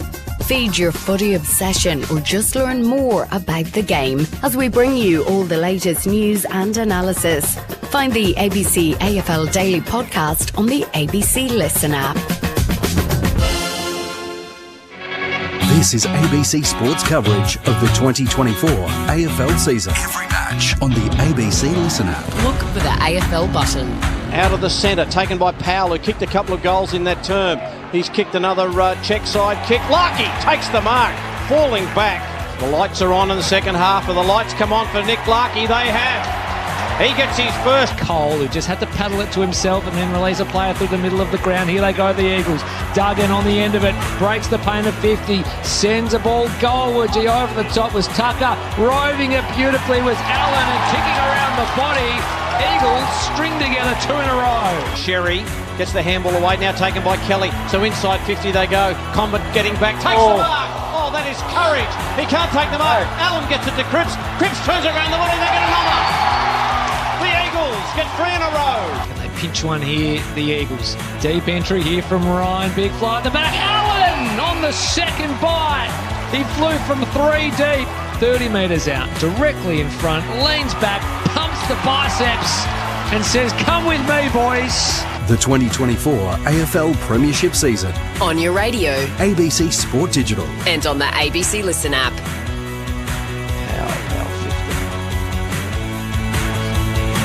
By 5 points at quarter time. North Melbourne by 22 points at half time. And now it's North Melbourne by just 13 points at three-quarter time. West Coast roared to life in that third term. They kicked 5 of their 8 goals, 3 of them coming off the boot of Oscar Allen to make a real contest of it. Here at Bellerive, the Roos led by as many as 35 points at the 10.5-minute mark of that third term before Allen kicked 3. Cripps got in on the action. Jake Waterman also added to his 2024 tally as well. So 13 points the margin as we turn for home, the 4th and final term. Nathan Burke, where did it change for the Eagles in that third term? They were just far more direct, and plus they got their hands on the football a lot more. So it was 79-71 possessions at that quarter, so even it out with the Kangaroos. They still only had 9 inside 50s, yet kicked 5 goals, 1 from those 9 inside 50s. So they still need to get a ball inside 50 more often, but in a direct manner. The goals that they kicked came from the corridor, a few from straight out of the centre bounces where you've got 6-6-6. That's going to play in their favour because they have got the height advantage in that 6-6-6 type scenario. So winning stoppages through the middle of the ground, getting the ball into the corridor, into dangerous spots of the ground, that's actually absolutely going to help the Eagles. They also won the contested possessions 35-30, so they were far harder around the contest as well. So all of those things combined gave their forwards better opportunities than probably what they had in that first half, and fortunately it was really Oscar Allen capitalised. Just trying to keep an eye on Harley Reid here. He limped off at the end of that third quarter. I dare say the limp was bad enough not to actually come back on. Unfortunately for the Eagles, they've already made their sub with Hall coming off and Gaff going on. So it looks like they're going to have possibly a fit player sitting on the bench who can't come back on, which is why the sub rule is a dumb rule. He started to lift in that third term, didn't he? He had 4 disposals, 3 of them contested, a couple of clearances as well. So he was part of the reason why West Coast were able to force their way back into the contest. There's a good game unfolding up in Brisbane as well, with the Lions up by 14 points early in the fourth term over GWS. Make that 15 as the score ticks over. 8-13-61. Brisbane leading GWS 7-4-46 in a game that will have top 8 ramifications. Boomer, where did it all change for West Coast? Well, I think the biggest thing that Alistair Clarkson will be really disappointed with in that quarter, and Berkey touched on it really quickly, was 16 inside 50s for 3 goals for North Melbourne, 9 inside 50s for 5 goals for the West Coast Eagles. And that's what Clarko will be saying to the boys. They can't waltz through, because in the first half, my notes say that we're talking about they weren't clean. They weren't clean in the first half of that quarter. The second part of that quarter there, they started getting shoulders out. They were kicking with no pressure on them. So Clarko will want pressure on the football so the ball doesn't go in and they score really easy. Andrew Cooling's on the boundary. Melbourne have activated the sub during the three-quarter time break. Hanson Jr. has been replaced by Dersma. Harley Reid will start the last quarter on the bench for West Coast. He's just doing a few run-throughs here in front of me, looking a little bit proppy on that right ankle lower leg. One to keep an eye out for as we get back underway, as we turn for home. Fourth and final term here in Hobart. Extracted by Yo, out to Kelly, who sends a right football inside 50 immediately for the Eagles, but it's chopped off by Comben, who, he's growing in stature week by week. Is Charlie Comben down back for North Melbourne, takes the mark and pokes the pass to Powell. All the P's right on the defensive paint of 50. 13 points to the good. North Melbourne sends a high ball to the near wing. Does Powell. Here is the sub. Dersma underneath it. Brings it to ground. Hunt's there. He goes to work against Sheasel. Williams gathers the footy. He's claimed by Sherry. Ball up, I should say, in the middle of Bellerive.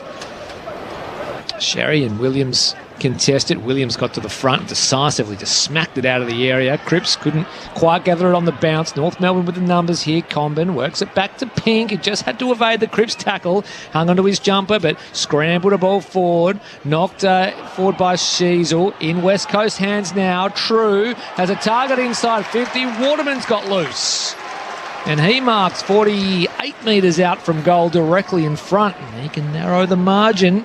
Yeah, tiny little bit of bad luck there for North Melbourne. They got a bad bounce, and I think it might have been McKercher's finger that touched the football that I think Tom Powell was going to swallow it up, and it just went over his head and fall in the West Coast Eagles' hands. And great vision by the West Coast player there, just to not blaze away and go in for goal and find Waterman 40 out directly in front. So just the one goal this afternoon, Waterman, but he has had an impact around that forward 50. He'll break the paint of 50 and kick from 48 metres. It looks like it's missing to the near side off the boot, and it is. So a minor score to kick things off in this fourth and final term. 10-10-70 the Roos, 8-10-58 the Eagles. It's 2 straight kicks. North Melbourne by 12. Early stages of the fourth term Saturday footy on ABC Sport. I think North have realised they need some height down there, so Pink has gone from the forward line to the back line.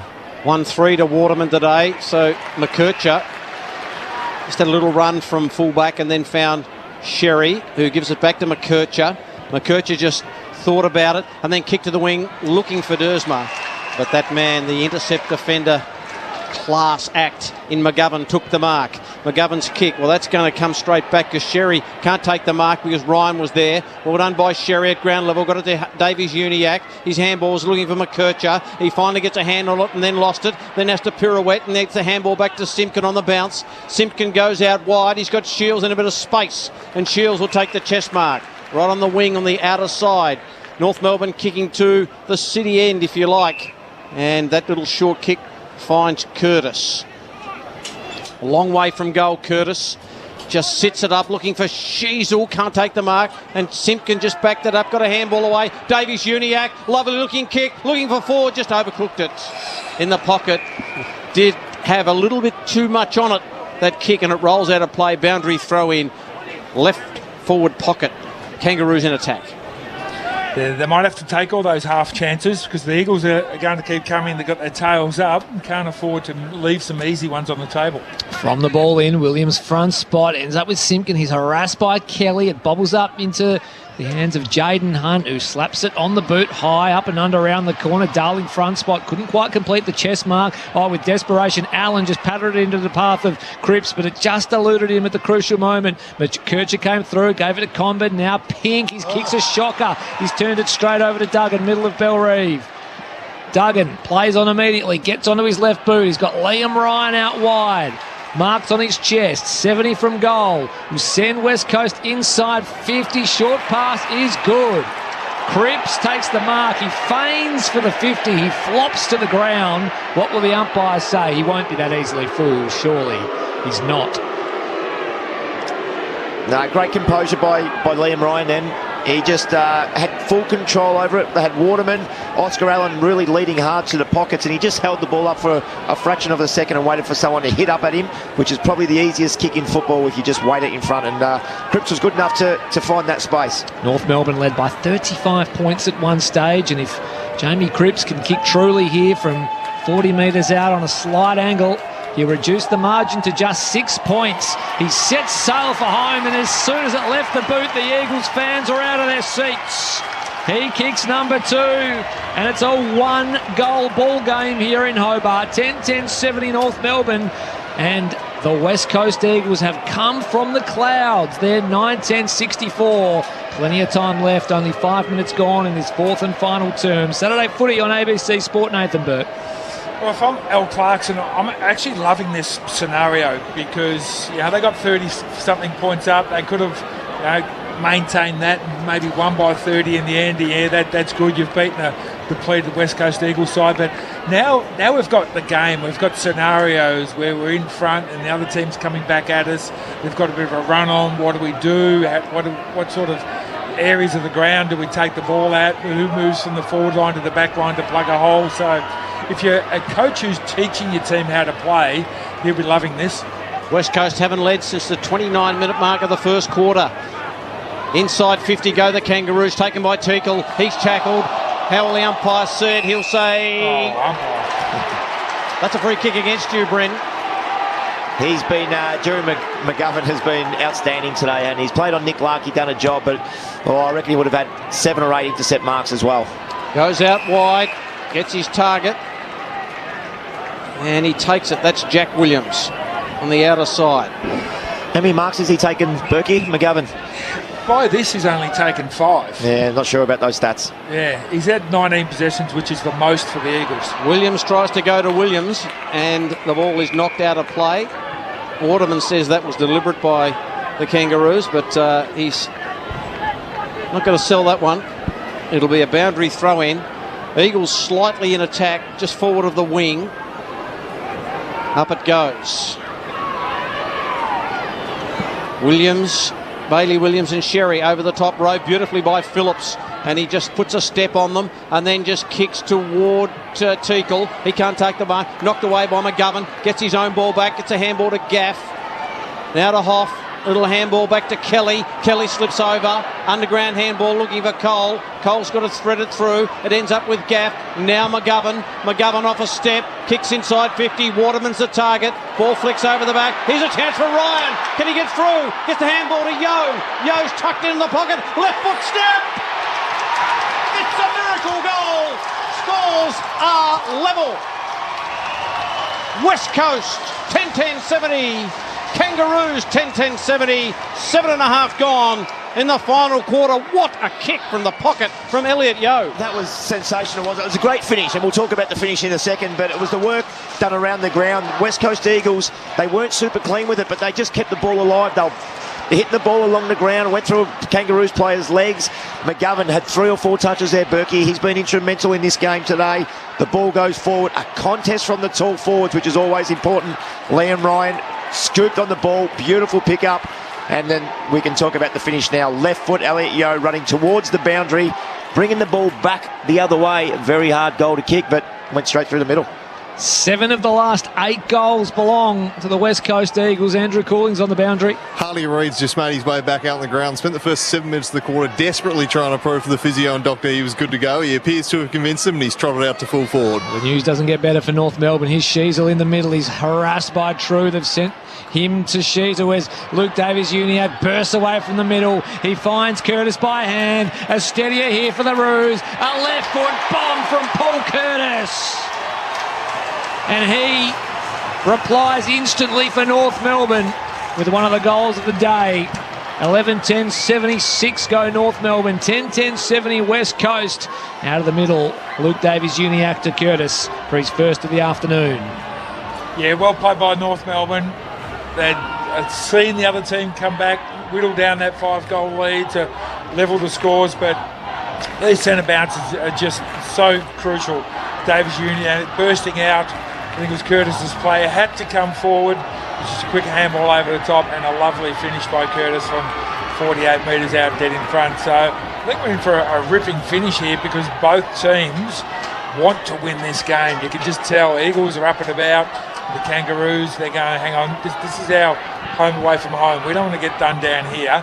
So let's have a crack. Missed a few easy ones today, Curtis. Could have had a bigger haul from the centre. Clearance taken by Davies-Uniacke. Away to Phillips. The Kangaroos have lifted. Now to Powell. Powell goes long. His target is Teakle. Teakle! Oh, couldn't take the mark. Just out of his fingernails. Larkey to Ford. Ford's kick is smothered. Desperation stakes for West Coast. Witherden's tackled. Round one ball. The umpire just thrown the whistle away as Larkey. I thought he was out. Phillips goes in short. He was. Goodness me. If Witherden didn't handball that ball, and I couldn't see a handball from here, that was dead set holding the ball. You're in a perfect spot there, Berkey, too, right on top of the action. It'll be a boundary throw-in. In the forward pocket for North Melbourne. Trying to withstand this Eagles challenge. Sherry at the front. Plucks it straight out of the ruck to Sheasel. Round the body. High ball goalward. Who can take a mark? Teakle. He's just worked underneath it by McGovern, who stands tall and marks as he has done all afternoon for the Eagles. Short pass now to Gaff. He's in the back pocket for West Coast. North Melbourne by 6. Still oodles of time here at Bellerive. Hunt. Oh no, his short pass. Plucked off by Curtis. So he wanted Cripps on the 45, and Curtis just read the eyes and picked his pocket, and he'll kick for goal from just inside 50 on a slight angle. He can kick 2 in a row here, Curtis, to just stretch the margin back to 12. He's got 1 goal, 3 so far today. So Curtis steps inside and misses. So a golden opportunity there for North Melbourne. It was beautiful anticipation from Curtis, but he couldn't quite complete the job. A minus score. So 7 points the margin, 11-11-77. Plays 10-10-70. 11 and a half gone, fourth and final turn. McGovern goes long from the kick out. Waterman couldn't take the mark. Little handball comes out beautifully towards Kelly. Kelly gets the little chip kick towards Cripps. Now Cripps can go. He can run. He can kick long. He's kicked to nobody, really. And it's just going to trickle through for a behind. He could have had a bounce. Could have waited. But he just kicked to behind, and an opportunity missed there by the West Coast on transition. Well, he had a panic of space. We had one West Coast Eagles player.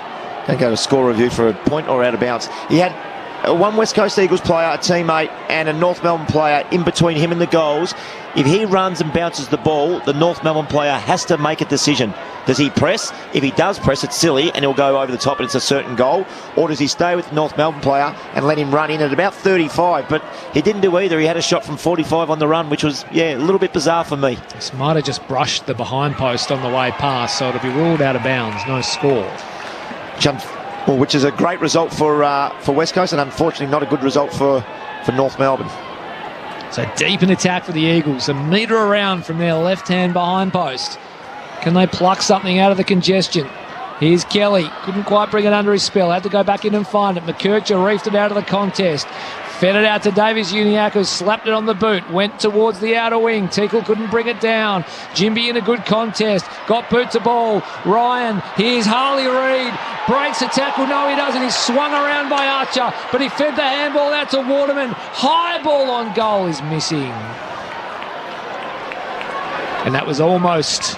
What's Waterman had? 1 goal. Is that 2 goals or 1 goal 4? 1-4. 1-4. He hasn't had his kicking boost. Usually he's a beautiful kick, isn't he, for goal? He's missed that one. So McKercher from the kick in goes short to Sherry, and he'll get a free kick against Williams for a push. Sherry between the wing and half back for the Kangaroos. Has Scott cruising past, and he kicks long. Teakle's almost. He's had an almost day, Teakle. He's paid that one, and really didn't hold it for very long. It was right in front of us. He's on the wing. Kangaroos by 6. 14 gone. Teakle with an up and under kick. McGovern's at the back. Knocks it away from Larkey. And off hands it goes for a boundary throw in. It's about 40 metres away from the Kangaroos' goal. Half forward. And what can the Kangaroos conjure from this? The boundary throw in.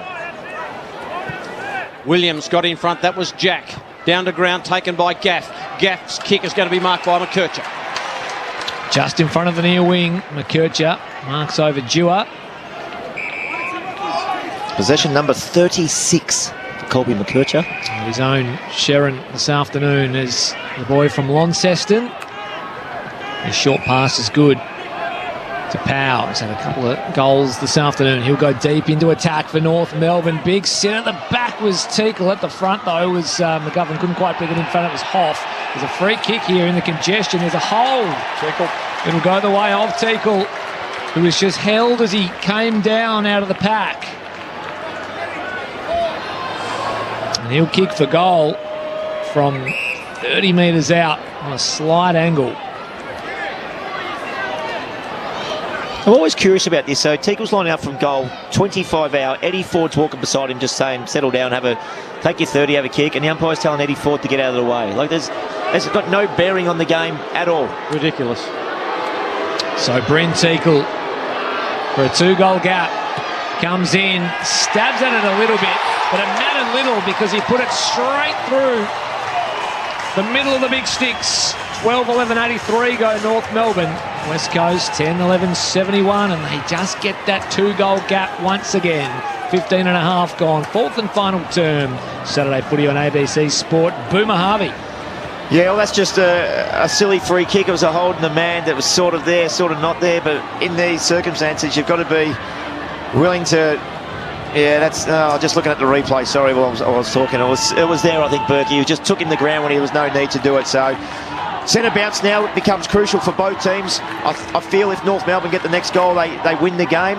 If West Coast get the next goal, it's game back on. But centre bounce goals have been hard to come by, and it's going to be big, this one right here. Both B reserve rucks in there. You've got Williams against Teakle. Well, it was level at the 7-minute mark from the bounce. It was Simpkin, got it high. Teakle couldn't take the mark. Davies Uniac's handball was chopped off. In goes Duggan. He threw himself on the football. The umpire sees it and says, give it to me, I'll ball it up. Another stoppage. 2 goals in it in favour of the Kangaroos. Knocked down, Simpkins' kick smothered, Duggan's kick smothered. It ricochets back into Cole inside 50 for North Melbourne. Taken by Hoff. Hoff's kick is an absolute Barry Crocker, and he's kicked it out of bounds on the full. No pressure on Hoff, and it slewed off his boot out on the full. Yeah, you've got to be better than that, don't you? In these circumstances, game's on the line. Simpkin runs off, kicks inside 50. Up they fly, Larkey! Nick Larkey, who hasn't had the best day, might just have the best moment. Yeah, he just got a run and jump at it then, and his player McGovern was just caught behind, and there was another West Coast player that just got in between the two of them, so couldn't get over the top of Larkey. He's only booted 1. He's 45 out. His kick is fading away to the right. He went early with the celebration too. He was running to the middle of the ground with the finger in the air. 12-12-84, the Kangaroos. Might be a handy point, as they say. 10-11-71. McGovern in from full-back to Jinby, who marks in the left-back pocket, takes a bounce, then just pulls the kick. Saw Tom Cole, who marked outside defensive 50. Jinby kept on running, received the handball. Now he will send a long left-foot ball up the line towards left-half forward for the Eagles. At the back was Bergman, who arrived first for North Melbourne, gathered the footy, but he's immediately tackled by Gaff. Brought to ground. I'd love Jimby to be getting that 1-2 a little bit further up the ground. He's kicking that ball 20 out instead of kicking that ball 40 out. Here's Teakle doing the ruck work straight into the path, though, of Dewar. Flying shot on goal from Tyrell Dewar. It is a special goal. The boy from Kalgoorlie pulls a rabbit out of the hat. What a finish from Dewar. And they're not done with yet, the Eagles. 12-12-84, North Melbourne. 11-11-77, the Eagles. 19 and a half gone, fourth and final term. Saturday footy on ABC Sport. It's going to go down to the wire here in Hobart, Nathan Burke. Yeah, great transition from one end of the ground to the other by the Eagles. It was a miss by Larkey. It was a short kick into the pocket, but then they just played on. They went from there. It was a short kick. Jimby got involved twice. A big long kick inside 50, and it was Cripps who was caught behind, but managed to bring the ball to ground and cause a stoppage. And then they could go to work, and Dewar, just that pace around the outside of the pack, got himself a small bit of space and put it through. So great transition play from the Eagles. Nice pearly white smile from Jared Schofield in the box too. From the centre ruck contest, free kick goes to Sherry for North Melbourne. So Sherry, right from the centre, pushes off. Hasn't kicked much on his right today. It's hurt him too, and he's limping. Up it goes. No one can take the mark. Teakle got his hand on it. Curtis couldn't collect it. In goes True. Jinby just trips over, stumbles over the ball. Powell just got it out to Scott by hand. Scott, oh, lovely step. And then goes in short with a worm burner to Curtis, who takes the mark. 45 out directly in front. And it 50. Could be a 50. It could be a 50. Curtis will be taken to the line. Yeah, West Coast Eagles player just pushed Sheasel in the chest, and it didn't go to ground or anything, but just sort of must have been slightly too forceful for the umpire and said, you can't do that near the play, I'm going to pay 50. As the smile drains off Jared Schofield's face in a hurry, as Curtis will line up for his second goal.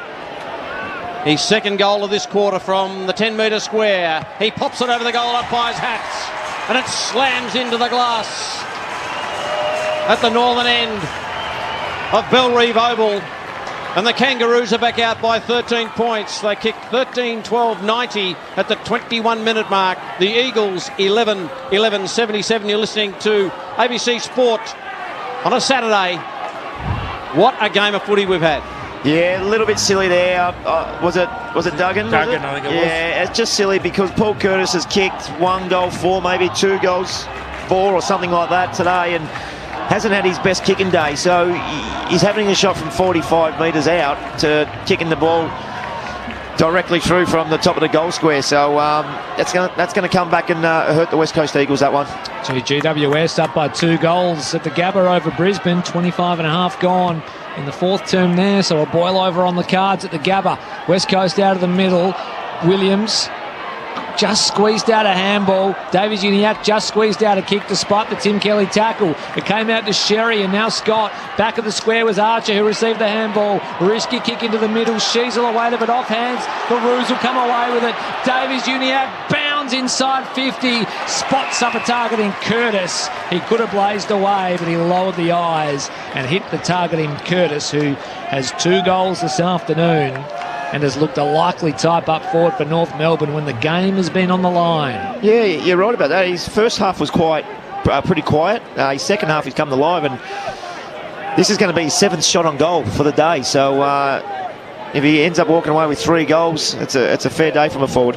So to stretch this margin out to 19 points, well, he liked it. He really liked it as soon as it left the boot. Pointed to his teammate, pointed to LDU, and said that was your goal. So 19 points the margin. 14-12-96 North Melbourne. West Coast 11-11-77. Curtis has 3.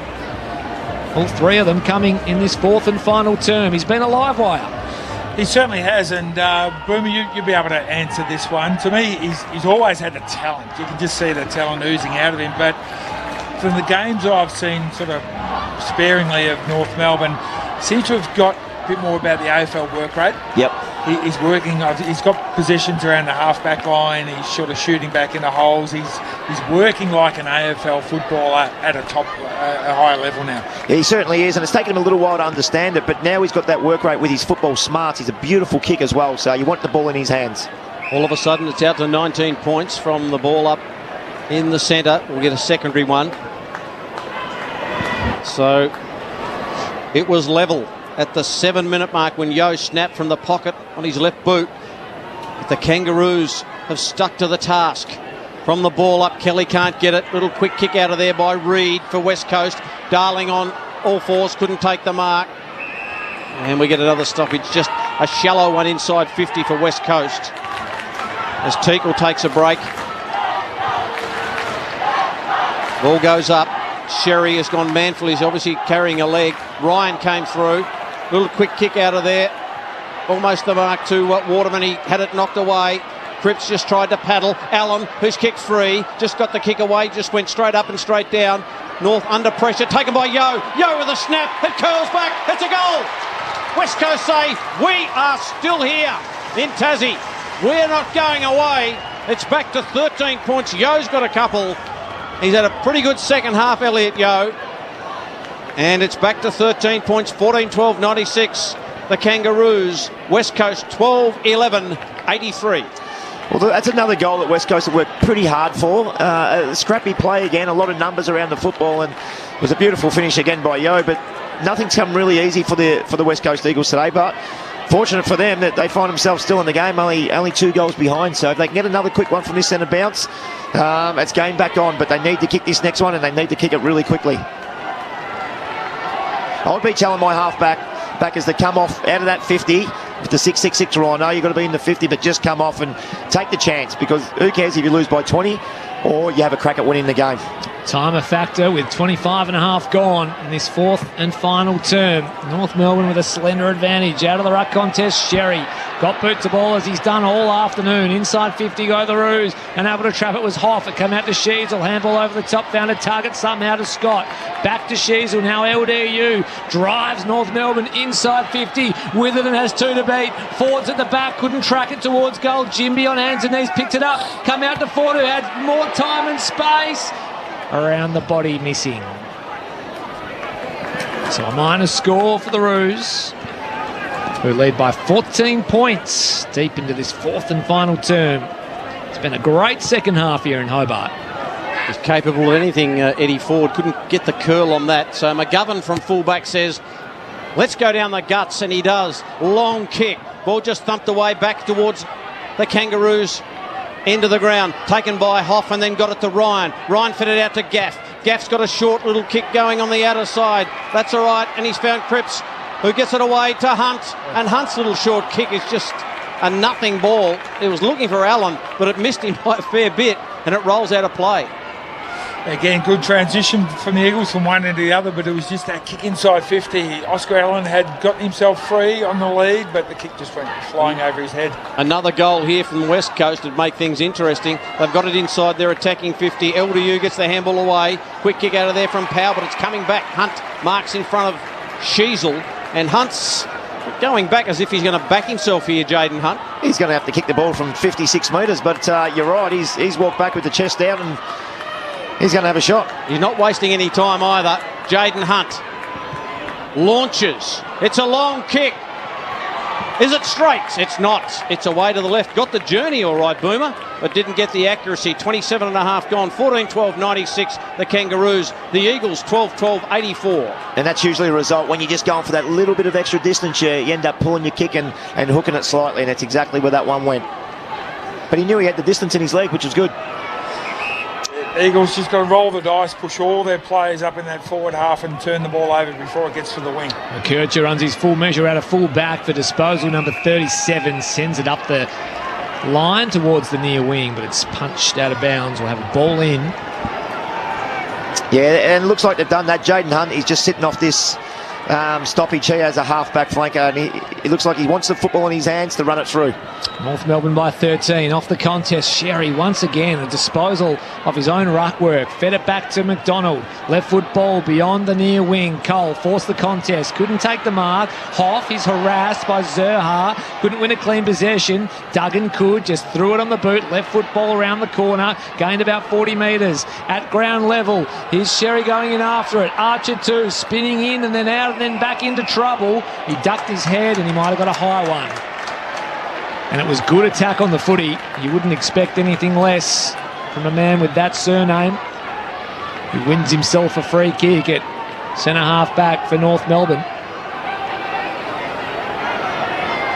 So he's got the option short if he wants it. He'll look further afield. Comes towards the interchange benches. Pack will form. Sherry's in front. Jinby from the side. Got a fist to it. Zerha roved it. Went round the corner. But his kick was only as far as Hoff.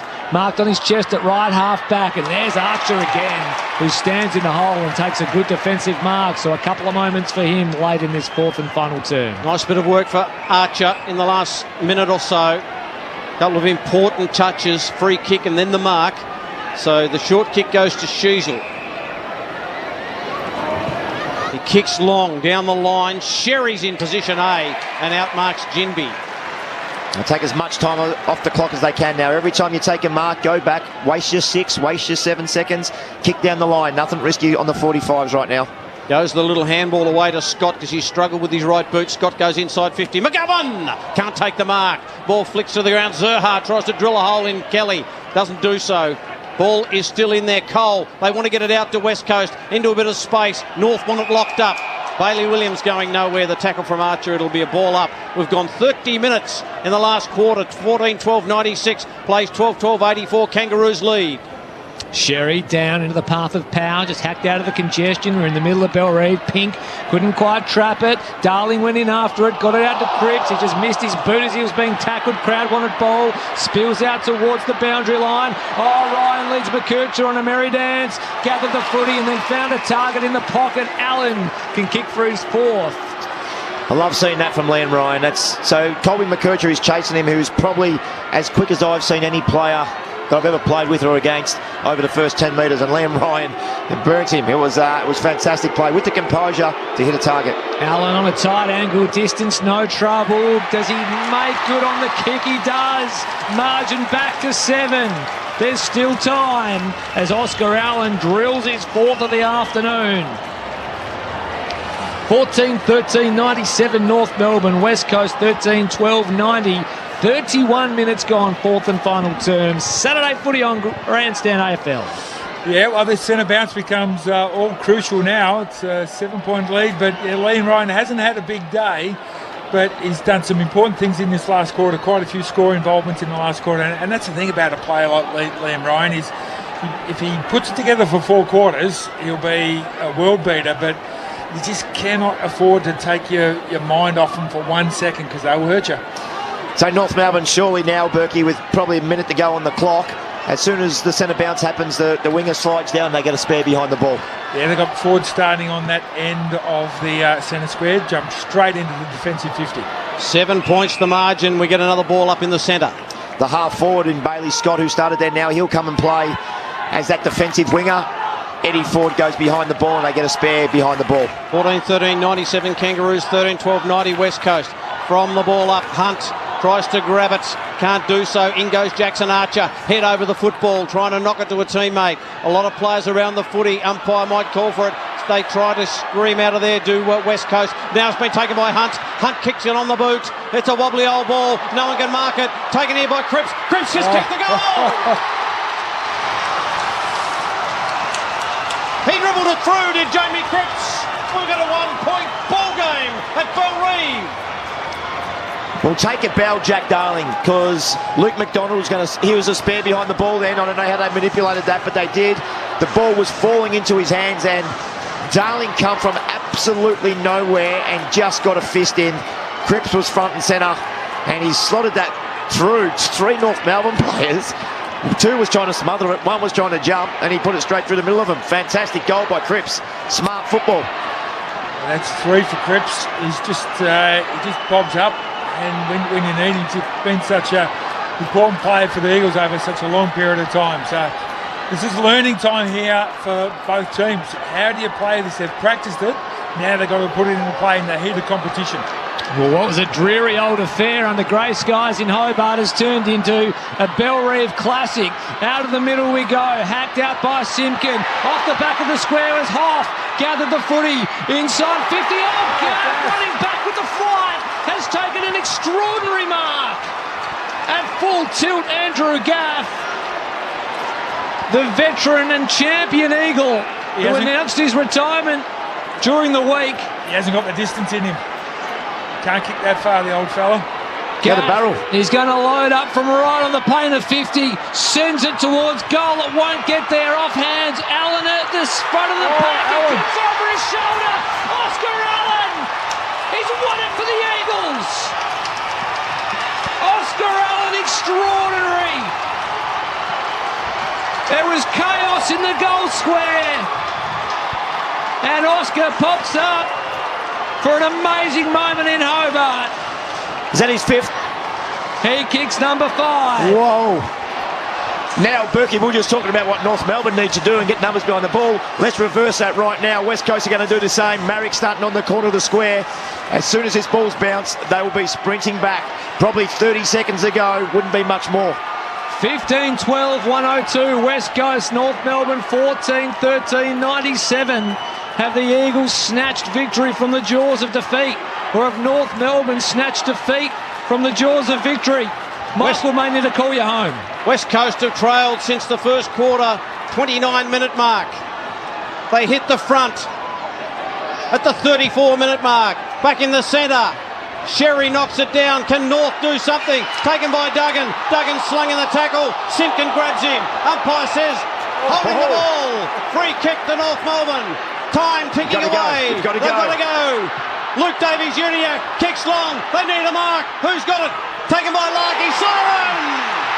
West Coast win. A thriller by a point. What a game of footy in Hobart. How? 5 points, I should say. They win by 5 points at Belrive. What a game of footy. The West Coast Eagles, 15-12-102, have beaten North Melbourne 14-13, 97. From isolation, our fortress built. We crossed the nation, our colours share the West Coast sky. Our will to win will never die. We're the Eagles, the West Coast Eagles. We're here to show you why. We're the big birds, kings of the big game. We're the Eagles, we're flying high. Well, it was a rampaging West Coast Eagles who recorded a famous victory in Hobart, 15-12-102 to North Melbourne, 14-13, 97. They trailed for what felt like 98% of the game, but they kicked the last 4 goals to run out 5-point winners. North Melbourne at the 22.5-minute mark of the 4th term led by 19 points after Paul Curtis slotted his 3rd goal. But it was majors to Yeo, and then Allen, and then Cripps, and another to Oscar Allen right at the 34-minute mark that saw West Coast come home strong and win by 5 points. Hope you've enjoyed the coverage here on ABC Sport. It's been an absolute pleasure bringing it to you. A classic in Hobart. West Coast 15-12-102 defeat North Melbourne 14-13, 97. You're off to Perth where it's the Dockers and the Cats.